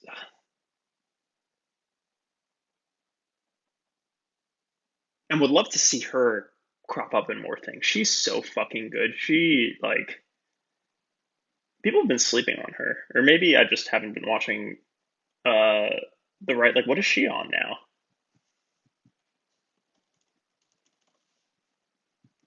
She's so great.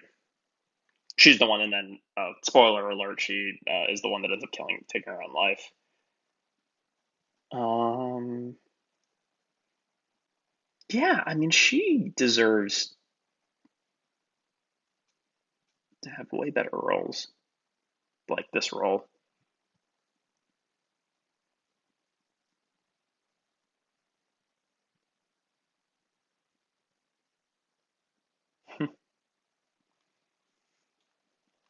Man, I just wish I could have. Right, like there are very few movies that I see that I just get so much envy about, and they're usually true story adaptations, like movies like Wolf of Wall Street or I, Tonya, where I'm like, fuck, I wish I could have written that. But or Thank You for Smoking, right? Like, but I think that what makes this film special um, is that I think even if I wrote this movie now, it would be much harder to get it made, or wrote a movie like it. Uh, just movies like this don't get made anymore, and it's so frustrating. Because if I could, I would just write movies like this. Um, Albeit hopefully with protagonists that are a bit less racially profiley than Ryan Bingham, because that hasn't aged well.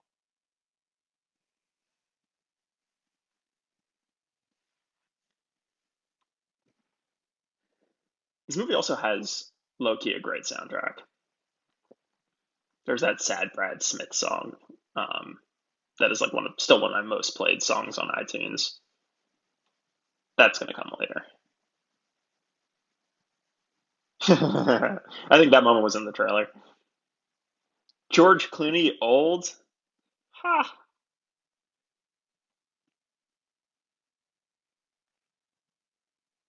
His little consolation folder. Man, this movie's so good.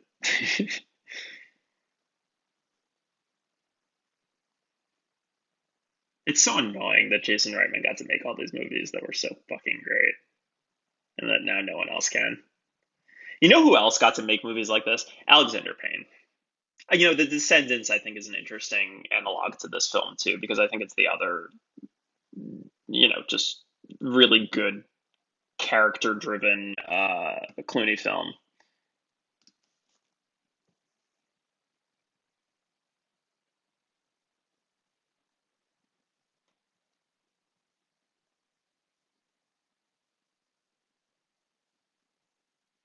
My AirPod is like fully about to die. It's like beeping in my ear.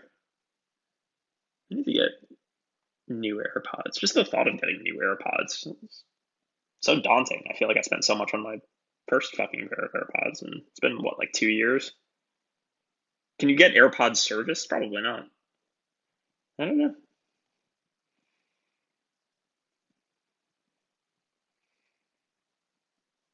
Maybe I should like find an auxiliary pair of regular. I think I can be mobile here on my laptop. Sorry, this is not the evolved commentary that you guys expect from your sidetrack podcast, but you know what? We're in this journey together, as I said. Where is my? It's like the worst way to watch a movie. Just talking through it the entire time, looking up details about the 2009 Oscars. Um, but hopefully, hopefully the only way that you're watching this is if you've seen the movie many times before and are not watching it for the first time with me.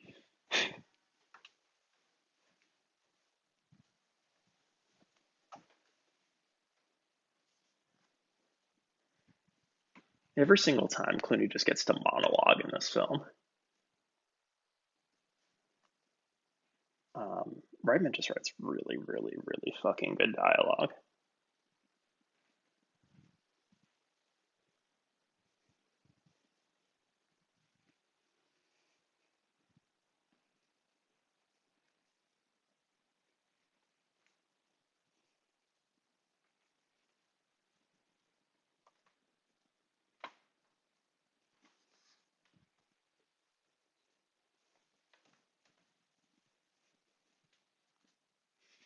We are not swans, we're sharks.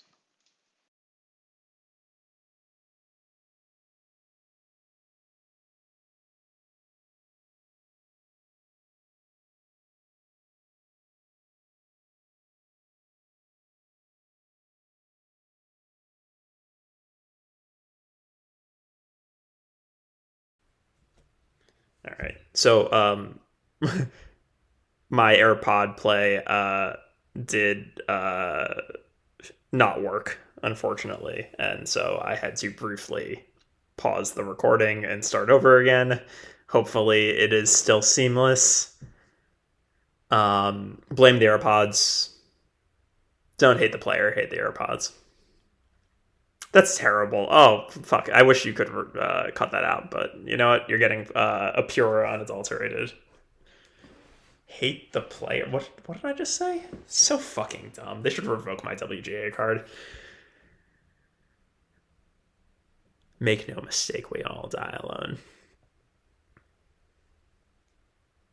It's just like such a slick fucking movie. I feel like multiple reviewers called this film slick. And I love that. Like, I love just like slick, oily dialogue like this. It's just. Oh no, Ashton Kutcher. Oh, Anna Kendrick's a great crier. She's just like a very, very, very gifted comic actress. She's another person I have not seen in anything in a while. I know she's been in things, I just haven't seen them. She had the HBO Max series Love Life, which I still need to watch, and I think she had a show on Quibi as well, which I don't have a Quibi. Fuck me, right? I don't have a Quibi. Oh man, we got all of our 3 leads together for the 3 Oscar-nominated actors. How many Oscar winners were in this movie? Just Clooney and Simmons, and then the nominees are these 2 and Sam Elliott. Is that right? I think so.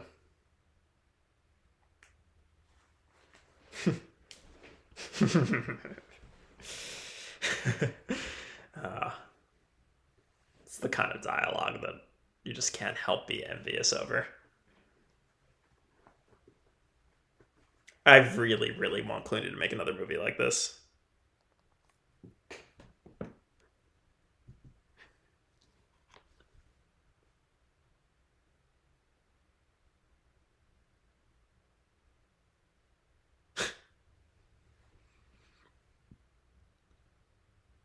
Speaking of Ashton Kutcher, by the way, Jason Reitman, I guess he was like a USC wonderkind. I mean, I'm sure it helped that he was Ivan Reitman's son, but he's also just super, super talented in his own right. And I guess had a bunch of really, really great output out of USC and just was clearly this massive talent, very young. And I believe that the first film he was offered to direct twice, according to either Wikipedia or IMDb, someone, was Dude, Where's My Car? And he turned it down twice, which, good on him for sticking to his guns and being like, I'm not going to fucking do this unless I get to direct my passion project, which I guess at the time was Thank You for Smoking. And he did not compromise on that. Which, by the way, Dude, Where's My Car isn't even a bad movie. That movie gets a bad rap. I feel like Dude, Where's My Car and Bubble Boy, which both came out in 2001, are just like these like bonkers, insane studio comedies that like people just don't remember are as surreal and insane as they and balls to the wall as they are. Like the movies make no sense. Is Fabio in both of them, or is he just in Bubble Boy? Fabio was in a bunch of those movies around the early 2000s, like these weird cameos.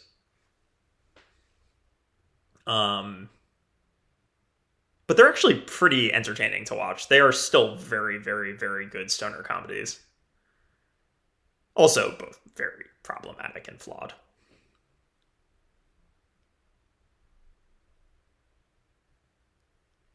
I think that this is my favorite Vera Farmiga scene in the film. This is, I think, maybe as vulnerable as she gets in the film.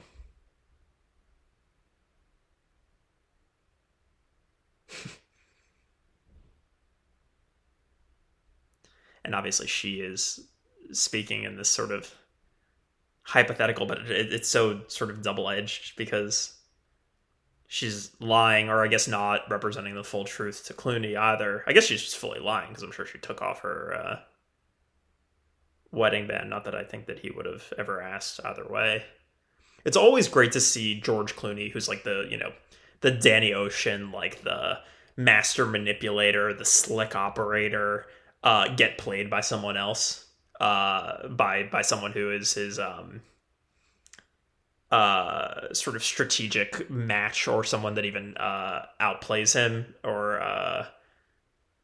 I feel like Vera Farmiga just like fully pulls the con on him, and it is obviously really, really heartbreaking for Clooney in the film, but it's also like weirdly satisfying to see him not be the master of any given social interaction or situation in which he's thrust in.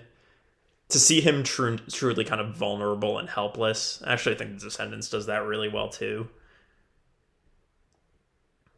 Where it's just like he loses power and his whole sort of world gets upended. Like when I think Clooney's actually maybe even most effective at his most desperate and vulnerable. Like that's just the side of Clooney that I think that so few movies are able to crack successfully, and I think that both of those two movies, I also think Michael Clayton, which is a movie I haven't even mentioned yet, which is just such a masterpiece and one of the other great uses of George Clooney in a movie. Speaking of desperate George Clooney, it's weird. I feel like the movie he ended up winning his Oscar for, or I guess he's won 2 Oscars, but 1 acting Oscar, for Syriana, which weirdly I think is like maybe his least memorable performance in anything I've ever seen him in. But maybe I need to rewatch Syriana. I've only seen it once and I was 14 years old.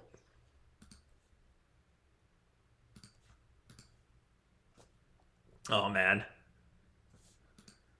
We got Bust a Move coming up, right? We totally got Bust a Move coming up.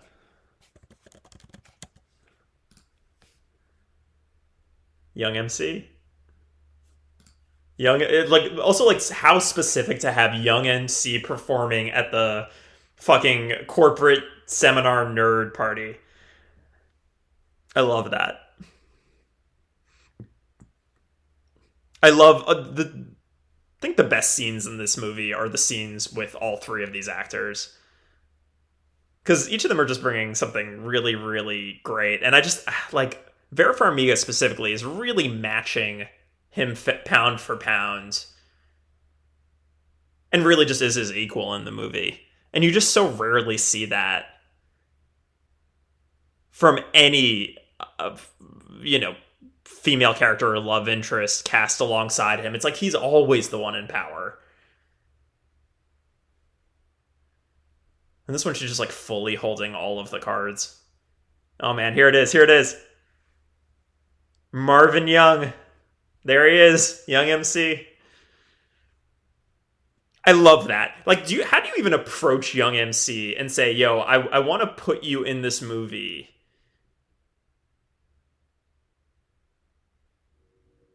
It like a bad corporate retreat. I mean, it's just so specific, but like, is that offensive to be like, you're the type of performer that I feel like would perform at one of these things and just sort of sing your song?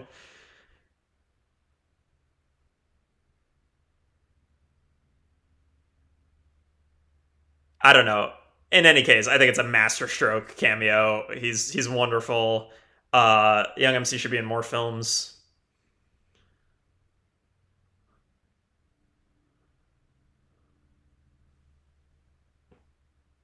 Do you think he performs other songs during these weird conferences? Or do you think he just, because I feel like, was he a one-hit wonder, or is that just my like whiteness show? Like, do I just fully not,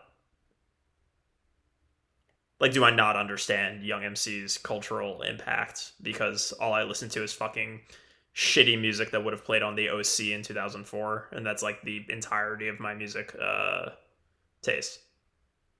Speaking of which, we have Sad Brad Smith coming up. Yeah.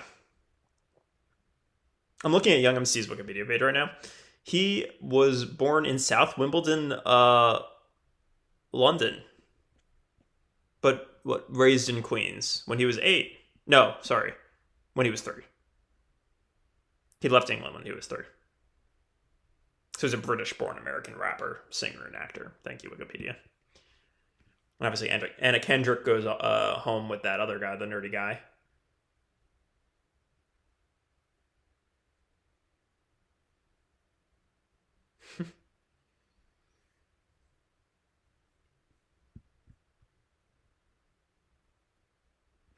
Oh, Young MC also had the Principal's Office song. I know that song. Or I think I've seen that video. I used to watch a lot of I used to keep MTV on in the background a lot as a kid, and I feel like that was one of those.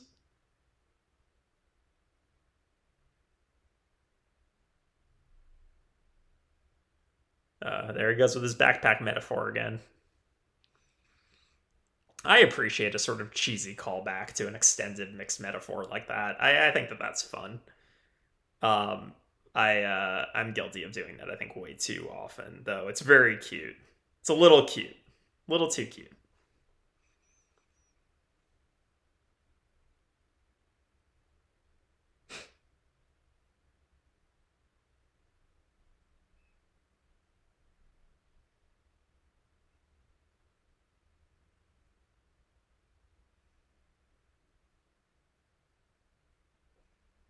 I don't know that I've ever even bought Clooney's affection for one of his love interests as much as I buy how much he cares for Vera Farmiga in this movie, because he just so clings to her.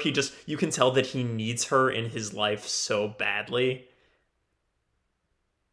And that makes it obviously all the more devastating that she really doesn't feel the same way about him, that it is a very one-sided thing. I do think that that's kind of a more modern way of looking at relationships in film. In this case, it is the man who ultimately is the desperate one. uh I think that's kind of cool. I think that it's probably one of the more forward thinking mechanisms at play here. And unfortunately I never read the Walter Kern book.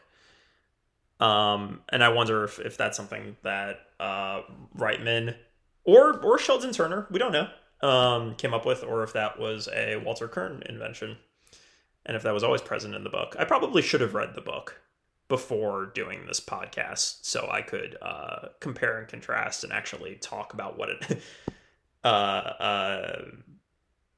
the different sort of strokes that they took in terms of and the liberties that they took in their adaptation. I feel like I actually would be more equipped to speak about that in a more specific way as somebody who in his adaptations regularly feels the need to take some artistic license, consolidate timelines or characters, or create composites, or condense certain things, or drop certain elements, or outright invent certain scenes that may have not been present in the original source material, whether it be a fictional narrative or real life events.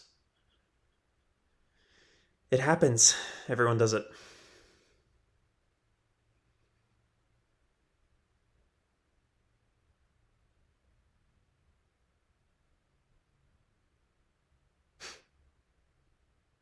Again, I can't help but wonder what happened to that prop, because I think the prop in the movie is that cardboard cutout.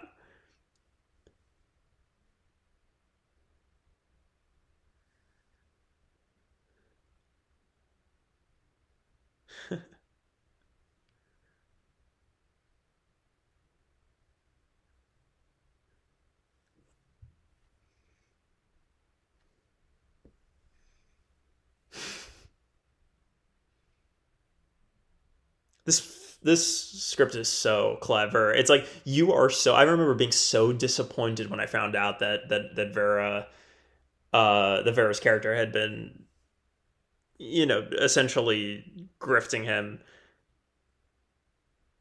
But you're so invested in like all you want is for him to make that decision to fully invest in her and prioritize his personal life and love for the first time. And this is, you have Anna Kendrick giving him the big pep talk. Like, you really believe that the climax of this film is going to be him making that decision. But really, it's just like the end of his second act is making that decision and his world fucking crumbling. Like, just that is the real gut punch.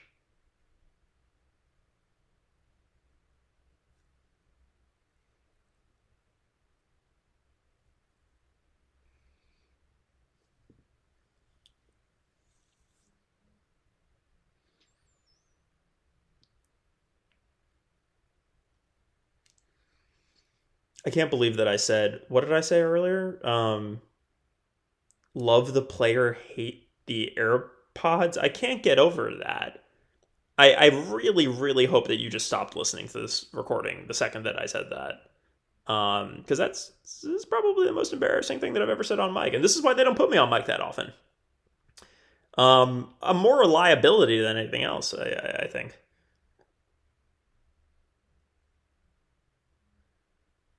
Craig Gregory, you snake in the grass, son of a bitch, twisting the knife, virtual firings. I wonder if that was an element in the Kern. Like, I wonder if technology had advanced to that stage where Kern was able to imagine that in the book in whatever it was, 2000 when he published the book. Or if this is something that, needed the kind of 9 years of buffer and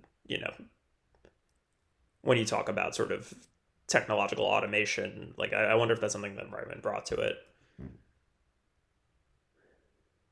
Would be so interested in seeing Sheldon Turner's original draft. And I think that there was a draft in between. This actor is great. His name is Steve Easton. And I've looked him up like many times. Every time I watch this movie, I feel like I'm looking this one fucking guy up. And he's been in a lot of other films. He was in Catch Me If You Can. I feel like he was in Con Air. He was that kind of like belligerent CO at the beginning of the film. The kind of like unlikable one. He was he was one of the hostages. Believe he runs an acting studio. I think he's an acting teacher. He's so naturalistic. He's great. Oh my God.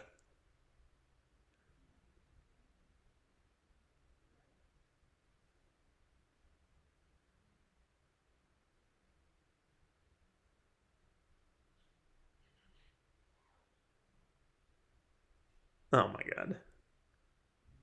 Say that line. Say that Ryan Bingham line. Oh my God, this is so good. I think this is Anna Kendrick's. This is my favorite Anna Kendrick scene in the movie. Look at her.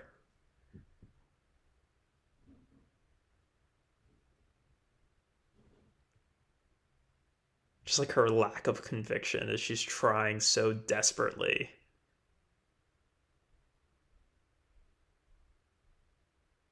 to help this man, knowing that she's basically just chopping his head off Ned Stark style.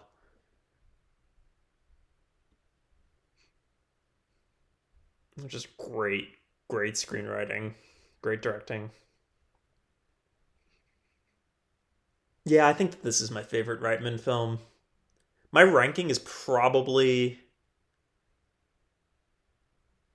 my top 3.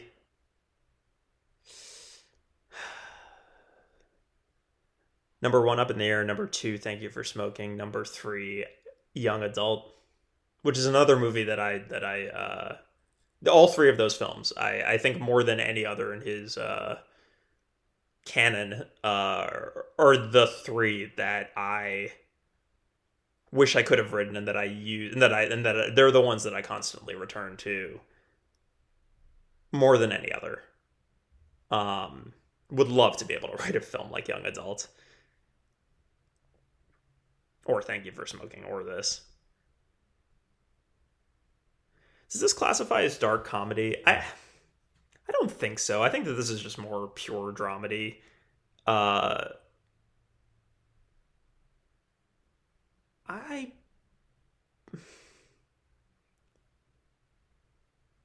guess Young Adult is definitely a dark comedy. It's like a pitch black dark comedy. And Thank You for Smoking is definitely a dark comedy. Juno, probably dramedy. His other films, more dramedy. Labor Day, not even, just a drama. And Frontrunner, drama. Would love to see him do... Oh, and Tully, dramedy. Definitely more dramedy than dark comedy. I feel like I'm constantly in this... I think I write more dark comedy than dramedy. But obviously there's, elements of both comedy and drama in a dark comedy. But I think dark comedy skews... What is the difference?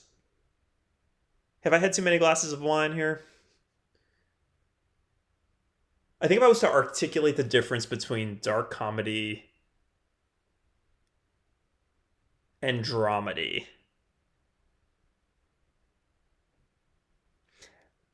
I think that a dark comedy is just kind of, I think, just a little more cynical. If that makes sense. Like it's a little more cynical, it's a little more satirical, it has a slightly just darker, shittier outlook on the world that it's just constantly making fun of. Whereas a dramedy is just, pure drama plus comedy. Like, I don't think Up in the Air has a really shitty, cynical outlook. If anything, I think it ends on a note of sort of hopeful optimism. Whereas, like, Thank You for Smoking is, like, pure satire, politically barbed, like, acidic. And I think Young Adult is the same, just by virtue of having this intensely, specifically unlikable protagonist who has that really, really cynical worldview. Ryan Bingham, though, I feel like is the character that has a cynical, worldview at the beginning of the story, but by the end is able to find his humanity. I feel like that is a trope that's rooted in a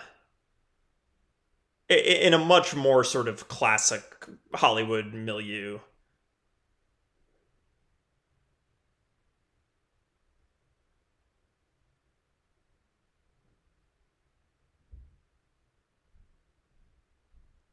Yeah, for all the really difficult subjects that this movie traffics in, I do think it is still strangely a little bit rosier and more optimistic than it might seem on its surface. Contrary to what my dad might think, because he saw this movie and it depressed the shit out of him. For like multiple days, he wouldn't stop talking about how depressing he thought this movie was.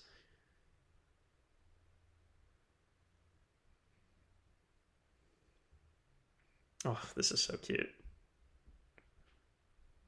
Oh no. You need to, after you watch this movie for the first time, you need to rewatch it and just track Vera Farmiga's point of view and what she's doing and how she's treading that tightrope, threading that needle. I can keep going with the idioms. In what she chooses to reveal to Clooney and what she chooses not to say or to hold back on, in the interest of just having this affair.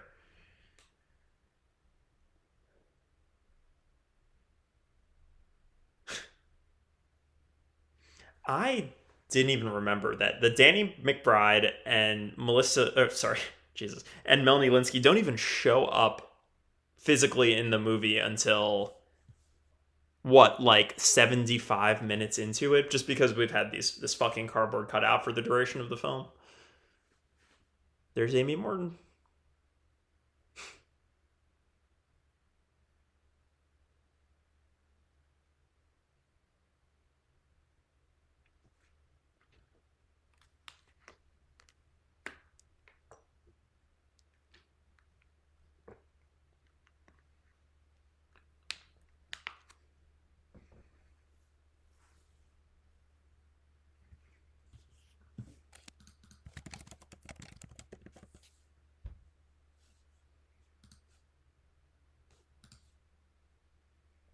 How many Oscars was this film nominated for?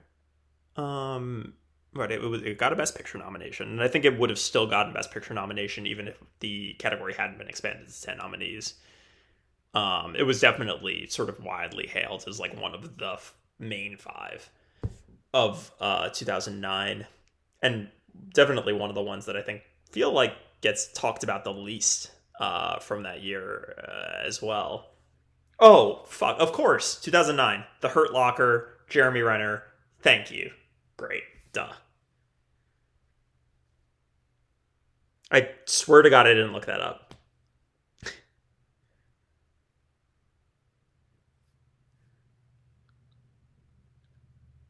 Melanie Linsky. Couple of great Melanie Linsky recommendations. If you haven't seen them, a pair of Sundance movies that she was the true lead in the 2010s. Hello, I Must Be Going, and I Don't Feel at Home in This World Anymore, Macon Blair's movie. Look at Danny McBride like trying to act like a normal person in a movie when he's so clearly Danny McBride. Between him and Galifianakis, I mean.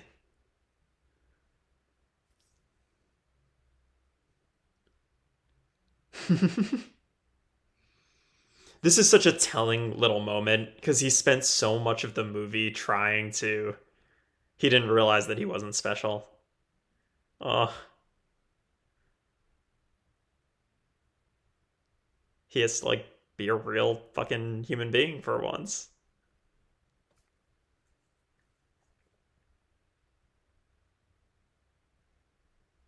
It was a really, really sweet moment. I'd forgotten about that.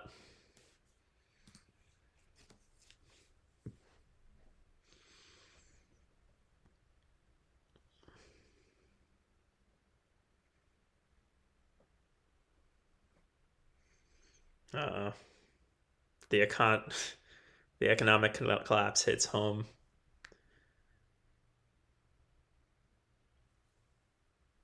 You know, this is the only time I've ever seen Danny McBride play the straight man in a movie. Although I guess there's no not straight man. I think it's just his, like, it's basically just like a pure dramatic performance. I mean, it's just not.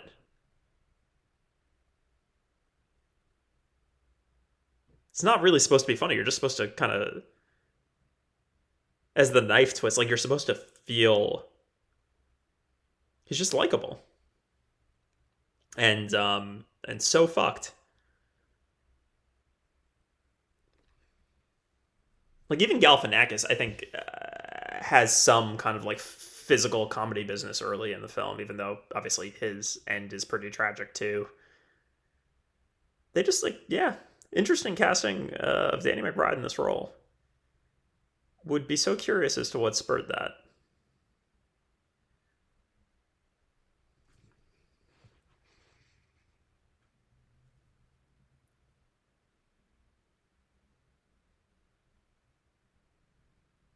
Oh, I love Melanie Linsky. She's so great.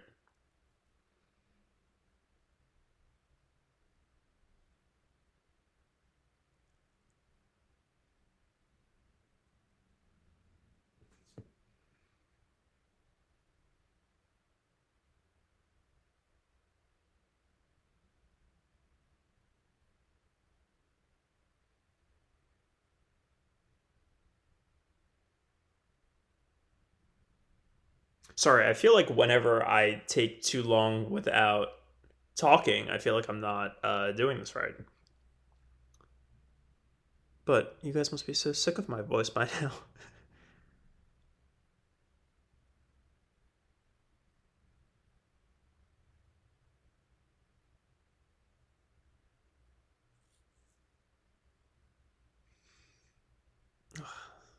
Yeah, this is definitely Clooney's best performance, I think. I guess you could make a case. It's got to be between this and Michael Clayton, right? And then The Descendants. Oh, it's so hard to pick. Oh, and Out of Sight. We haven't mentioned Out of Sight. Oh, yeah, he's a fucking movie star. The most obvious statement ever in recorded history. George Clooney is a movie star.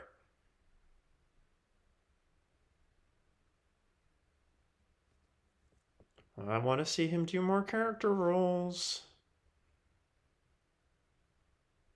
Like, yeah, like his character, fucking Oh Brother Where Art Thou, Hail Caesar, Burn After Read, like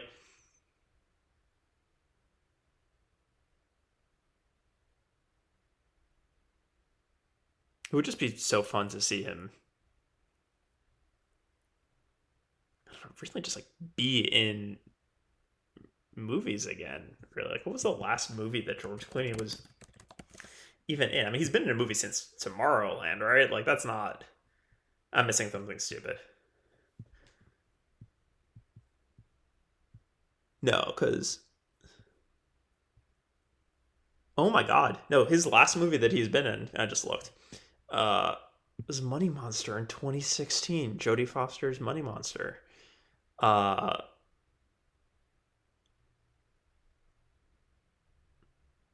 wow, Midnight Skies was his first movie in 4 years. I guess he was in Catch 22. Played no, we didn't end up playing Colonel Cathcart.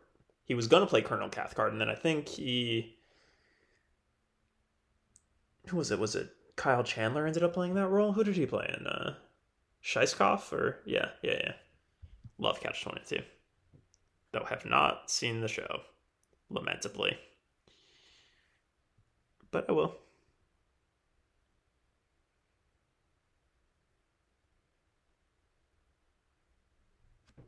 What a thing to like relive your high school and take your new significant other through this sort of monument to nostalgia. I did that with my girlfriend. I walked her around my high school. I don't know if I'm allowed back in my high school after bad education. Open question.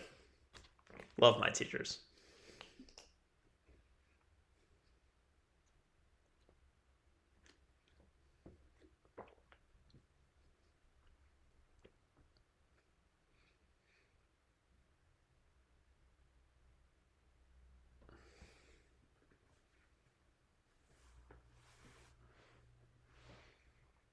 Oh right, Clooney has the another scene with Danny McBride. Do you think Danny McBride's funnier in this scene? I really don't remember. I don't think so though.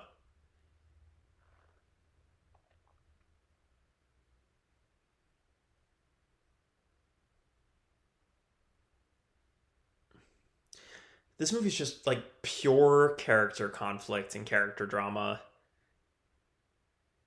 with a like slick comedic lens, like exactly the template of film that I gravitate toward and that I constantly strive to make.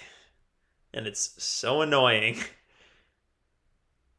once again that movies like this don't get made. Like, what is the last movie like this that you can even remember getting made and being released in theaters? And that wasn't just like a small Sundance movie.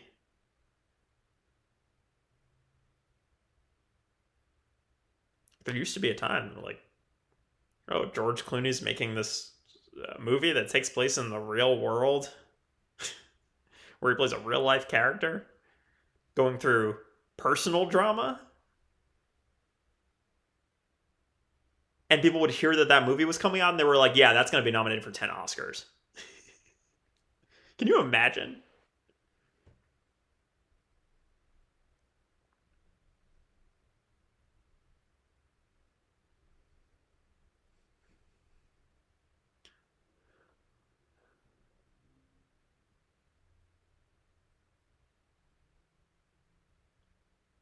I love Danny McBride too.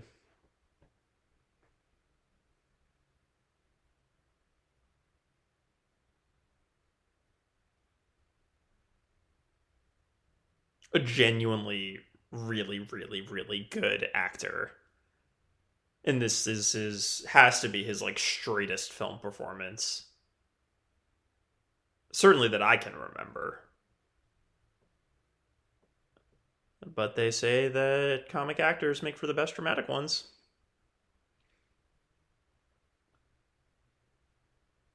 Which is not obviously a hard, steadfast rule. There's plenty of exceptions at the tip of my tongue, but in Danny McBride's case, I feel like his characters, and specifically, I think I'm thinking about Vice Principals, which I think is my favorite of the three McBride shows on HBO.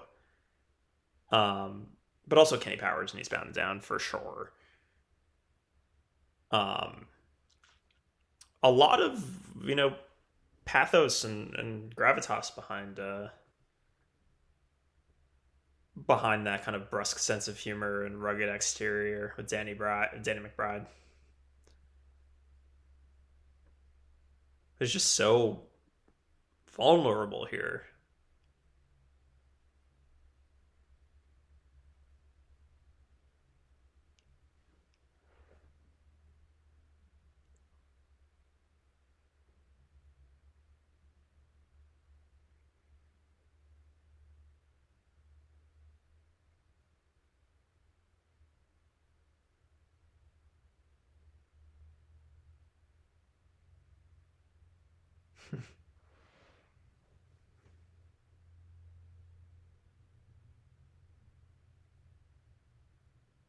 Clooney with his gift of gab is able to finally do something to help his family. Like what a classic Hollywood contrivance that just totally fucking works. Like this movie is so neat. Oh, there's Sad Brad Smith with Help Yourself, which when I talk about sad white boy songs that would have probably played on the OC at some point, I just will always, will you be my co-pilot? I'll always remember this wedding montage that just feels so sort of idyllic. And you know that it's also the calm before the storm. And it's that one perfect moment that he gets with Vera Farmiga where he just finally sees his way through how to be a normal, happy person. Like, the fact that this montage is such a cliche, it's the most cliched part of the film by construction, because he's imagining himself being just like a happy, well-adjusted partner and human being. Like, there's a version of this movie that literally cuts off, out here and the final 20 minutes don't exist. But this is the high that he experiences before his true end of Act 2. When his life fully goes to shit after he... look at him. Oh. Look at them.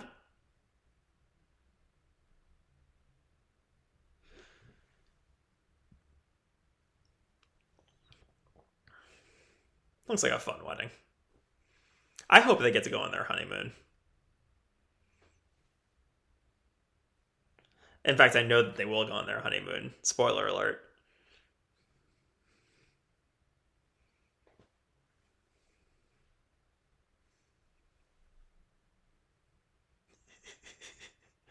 This is the type of song that I love just having on in the background while I'm writing.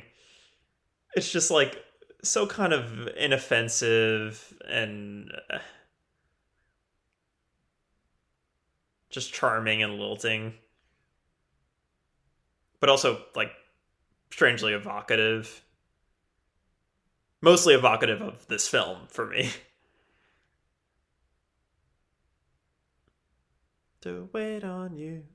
We believe in everything that you can do. Nope. Shouldn't be singing on the commentary.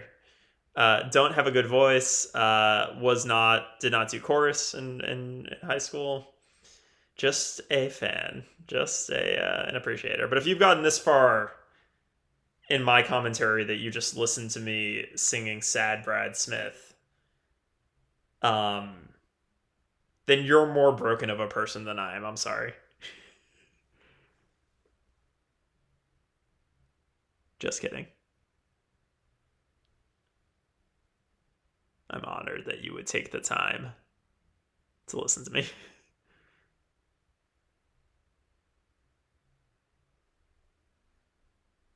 Here it is. Look at her. Uh-huh. Call me when you get lonely. Oh my god. She's got him. Uh-oh. Uh-oh.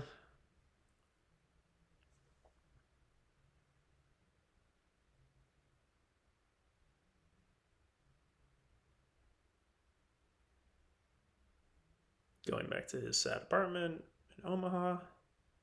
Speaking of Omaha, the home of Alexander Payne,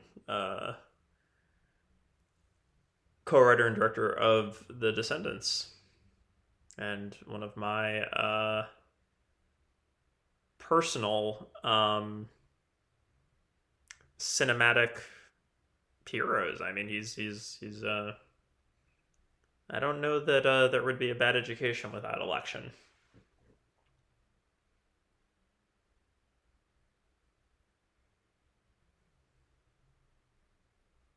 Yeah, his films just... I feel like Reitman, in a weird way, was sort of a proto-Payne, at least at the outset of his career. I don't know that Alexander Payne would have ever made Ghostbusters Afterlife, somehow. But I could see, like, the Alexander Payne. I feel like Alexander Payne's Juno was Citizen Ruth.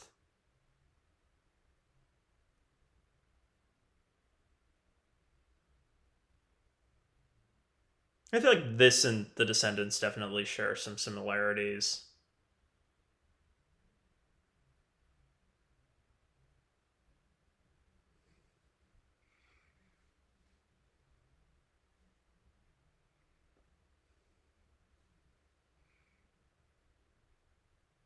Actually, kind of strangely, this movie has a lot in common with Downsizing, too.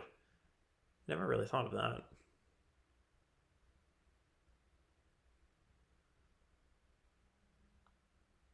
I can't get over this movie was nominated for so many Oscars. I believe it lost every single Oscar that it was nominated for, although it was really primed to win that screenplay Oscar, and it lost last minute to Jeffrey Fletcher's Precious script, which I think is a good movie. I think earlier I said that it is a good movie. There's things about that movie that really, really, really hit. And I do think Jeffrey Fletcher is a talented guy. I once actually hung out with Jeffrey Fletcher. We went to go see a Broadway show together with our shared agent at the time. So the Waverly Gallery on Broadway was Elaine May and Lucas Hedges. Just remarkable. And then we got drinks afterward. And I think that was like, I don't know. It was just like, must be cool to win a screenwriting Oscar. That's good for Jeffrey Fletcher. And also, by the way,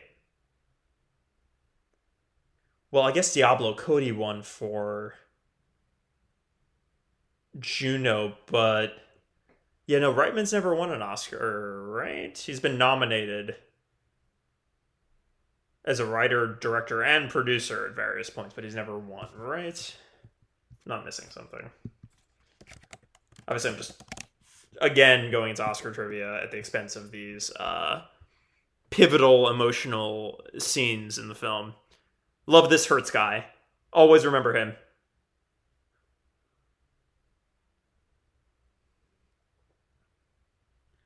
Love the Hertz guy. Look at him. Hey, you forgot to give me your Hertz #1 gold card. Yeah. Oh man, I hope that guy has made like solid residual money on this movie, because I find him charming, and also Hertz definitely got that product placement in. What a boon this movie was for Hilton and Hertz. What a boon. Oh, here's the scene. This is it. Oh, Brian. Oh no. Look at her face. Look at how it drops. So I was in the neighbor. Oh my god. This is why, like, Vera Farmiga's such a good horror actress. Look at... This might be the single biggest horror moment that she's ever acted in her career. Oh my god. And it doesn't, like, you know what? And it doesn't feel the need to, like, watch him walk down the street feeling all anguished. Like, it literally just cuts right back to him in his shitty little cubicle of a hotel room. Right back where he started.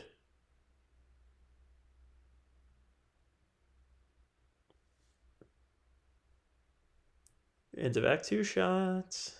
For anyone paying attention. I'm not really a slave to the traditional 3-act structure, but this movie does slice pretty nicely, although according to the ticker, there's only 15 minutes left in the movie, less if you don't count the end credits. So I guess it's a pretty truncated Act 3, which I guess really heightens the surprise of, you think that moment that he's going to rush to her front porch and meet her there is going to be the end of the movie, because it seems to be so close to the end of the movie.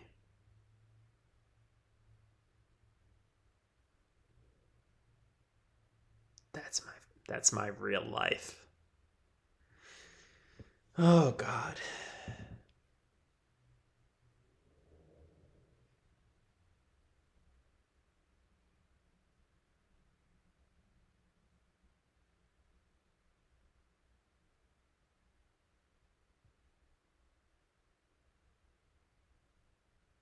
She's so good in this movie.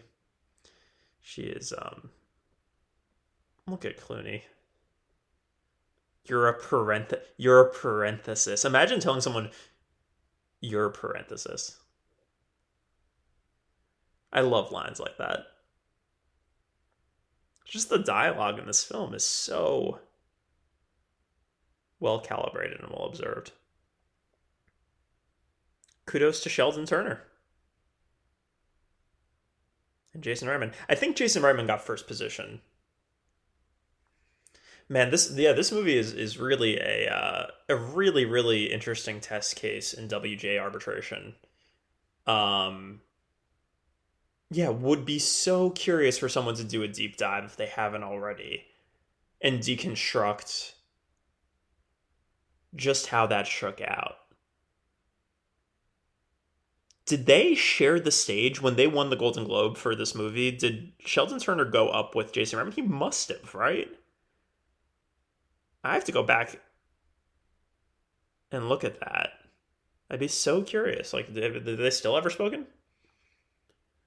Are they cool? Oh man. Then of course Sam Elliott's gonna trot out. That suit taken. He's so good. He's so good in A Star Is Born too. How did he? A Star Is Born just got done really, really dirty at the 2018 Oscars.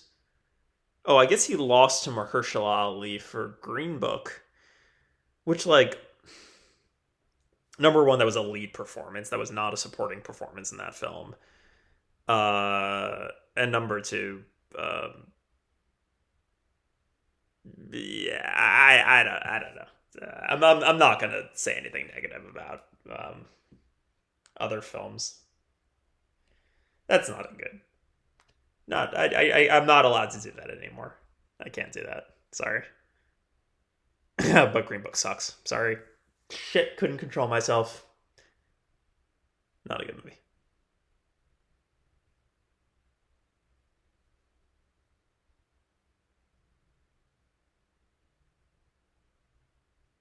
Remember when Green Book won Best Picture? Sorry, I'm done. I'm gonna watch this Sam Elliott scene now.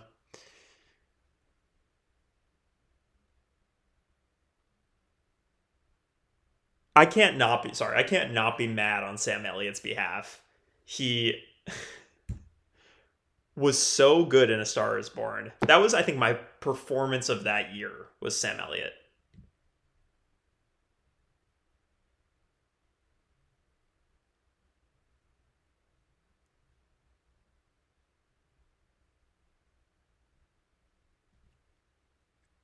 Don't you wish you had one of those cards though?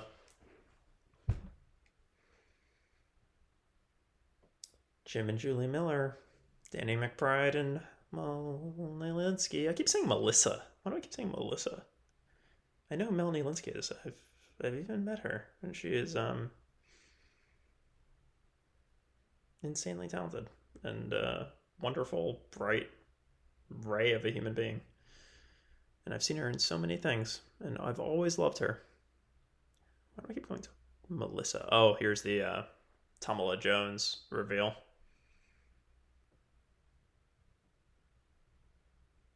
Oof. The way Bateman says that.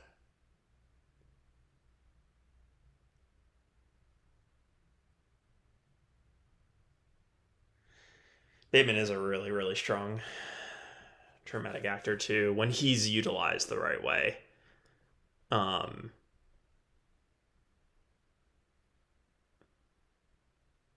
but Reitman doesn't use his actors incorrectly. He knows how to play to their strengths.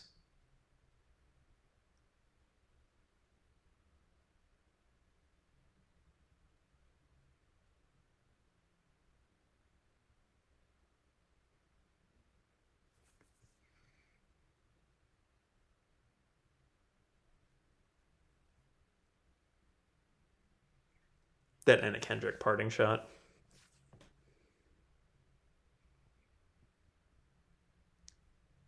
I need you back in the air. Just these like concise little like morsels of oiliness. Yeah, I really, really admire it.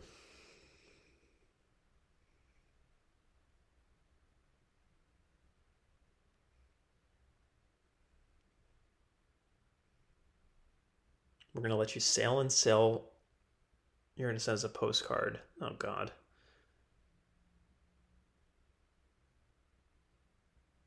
Can you tell I'm starting to lose my mind after ranting to myself for 2 hours? I think I'm probably just gonna watch this movie again after. Just turn it on again and just watch it. I could just watch this movie every day. It is. It's just like a perfect screenplay.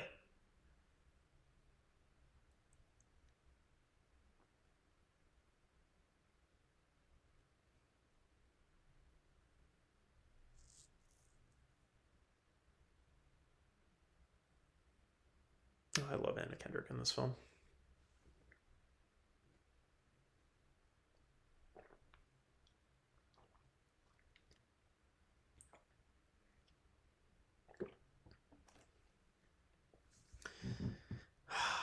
George Clooney redemption. This is why this movie's not a dark comedy. Because I guess it's not a dark comedy because the character ends up, yeah, I think like I said earlier, just finding his humanity, becoming a better person, and influencing the people in his life for the better.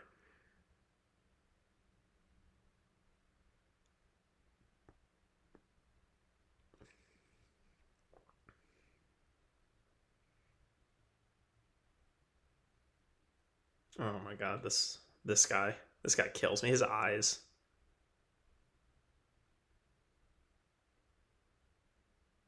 I hope that all of these people like were able to find other jobs, and I hope that they were able to like use this potentially as launch pads to like find like gameful employment, and that this is just like that this was just a sort of hopefully an aberration or an anomaly for them.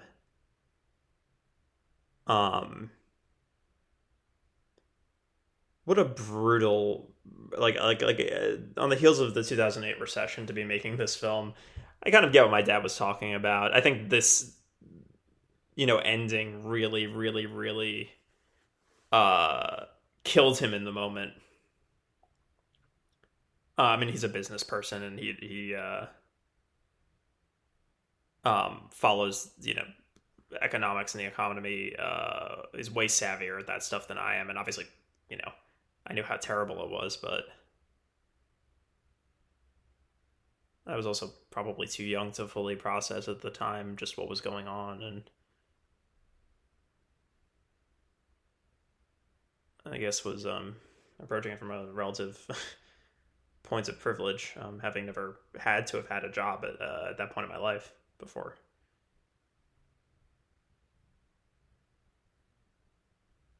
But what a awful time.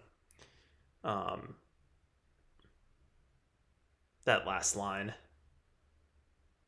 and the cutout and the music. This movie's so good.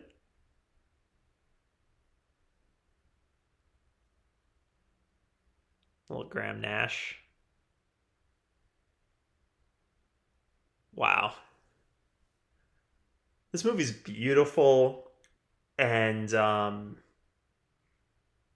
thank you to Paul Davidson for giving me the opportunity to rant about it. Oh, there's Allie Bell, associate producer. She used to work for the Montecito Picture Company, and Helen Estabrook, Reitman's producing partner, Right of Way. Let me see. Were there any? Oh, I missed Cut Chemist is the conference DJ. A terrible oversight. For me, Jeff Witzke is the Gold Quest host. He's in all of the Reitman movies. I met with him once about a short film. I'm not going to go through the entire crew list. That would be something that an insane person would do. But thank you so much for coming on this journey with me and watching the film with me. If you liked it and got this far, feel free to, hit me up on social media. I really, really appreciate it. I hope you love the film too. And if you don't, we can totally argue about it on Twitter. And I think I'm gonna probably sign off here. With approximately 3 minutes and 30 seconds left of end credits. But, thank you so much. No, but thank you, Mr. Makowsky. Mike Makowsky, screenwriter. Appreciate him coming on the show and walking us through Up in the Air. If this was your first time watching the film, hopefully his insight and obsessive-compulsive cameo callouts made it an experience you won't soon forget. As for me, I want to thank you for listening once again. If you are loving the show, let people know. That rhymes, and I didn't mean to do that. 5 stars on Apple Podcasts, reviews, retweets, whatever you can do to spread the word. We here, we being me, appreciate the love. As I mentioned early in the show, you should, if you haven't, check out some of Mike's films, including Take Me with Pat Healy and Taylor Schilling, which is available on Netflix, among other places. And his second film, I Think We're Alone Now, with Elle Fanning and Peter Dinklage, available on many transactional platforms like the iTunes and Amazons of the world. And his third film, Bad Education, with Hugh Jackman, Ray Romano, Allison Janney, directed by Corey Finley, available exclusively, for $20 million, you'd expect this, right? exclusively on HBO, HBO Max, and if HBO Go still exists, or is it HBO Go Plus? I don't know. Any HBO product, it's available, and it's quite a film, quite a load of great performances, and you know what? It won an Emmy, Primetime Emmy, Outstanding Television Movie. You know you need to watch. And with that, I'll go off into the darkness, thanking you for your patronage yet once again, and telling you to come back next week for yet another intriguing, insightful, entertaining interview and commentary track with yet another inspirational figure from the world of entertainment. It's me, Paul Davidson, saying thanks, and we'll see you next week on The Sidetrack.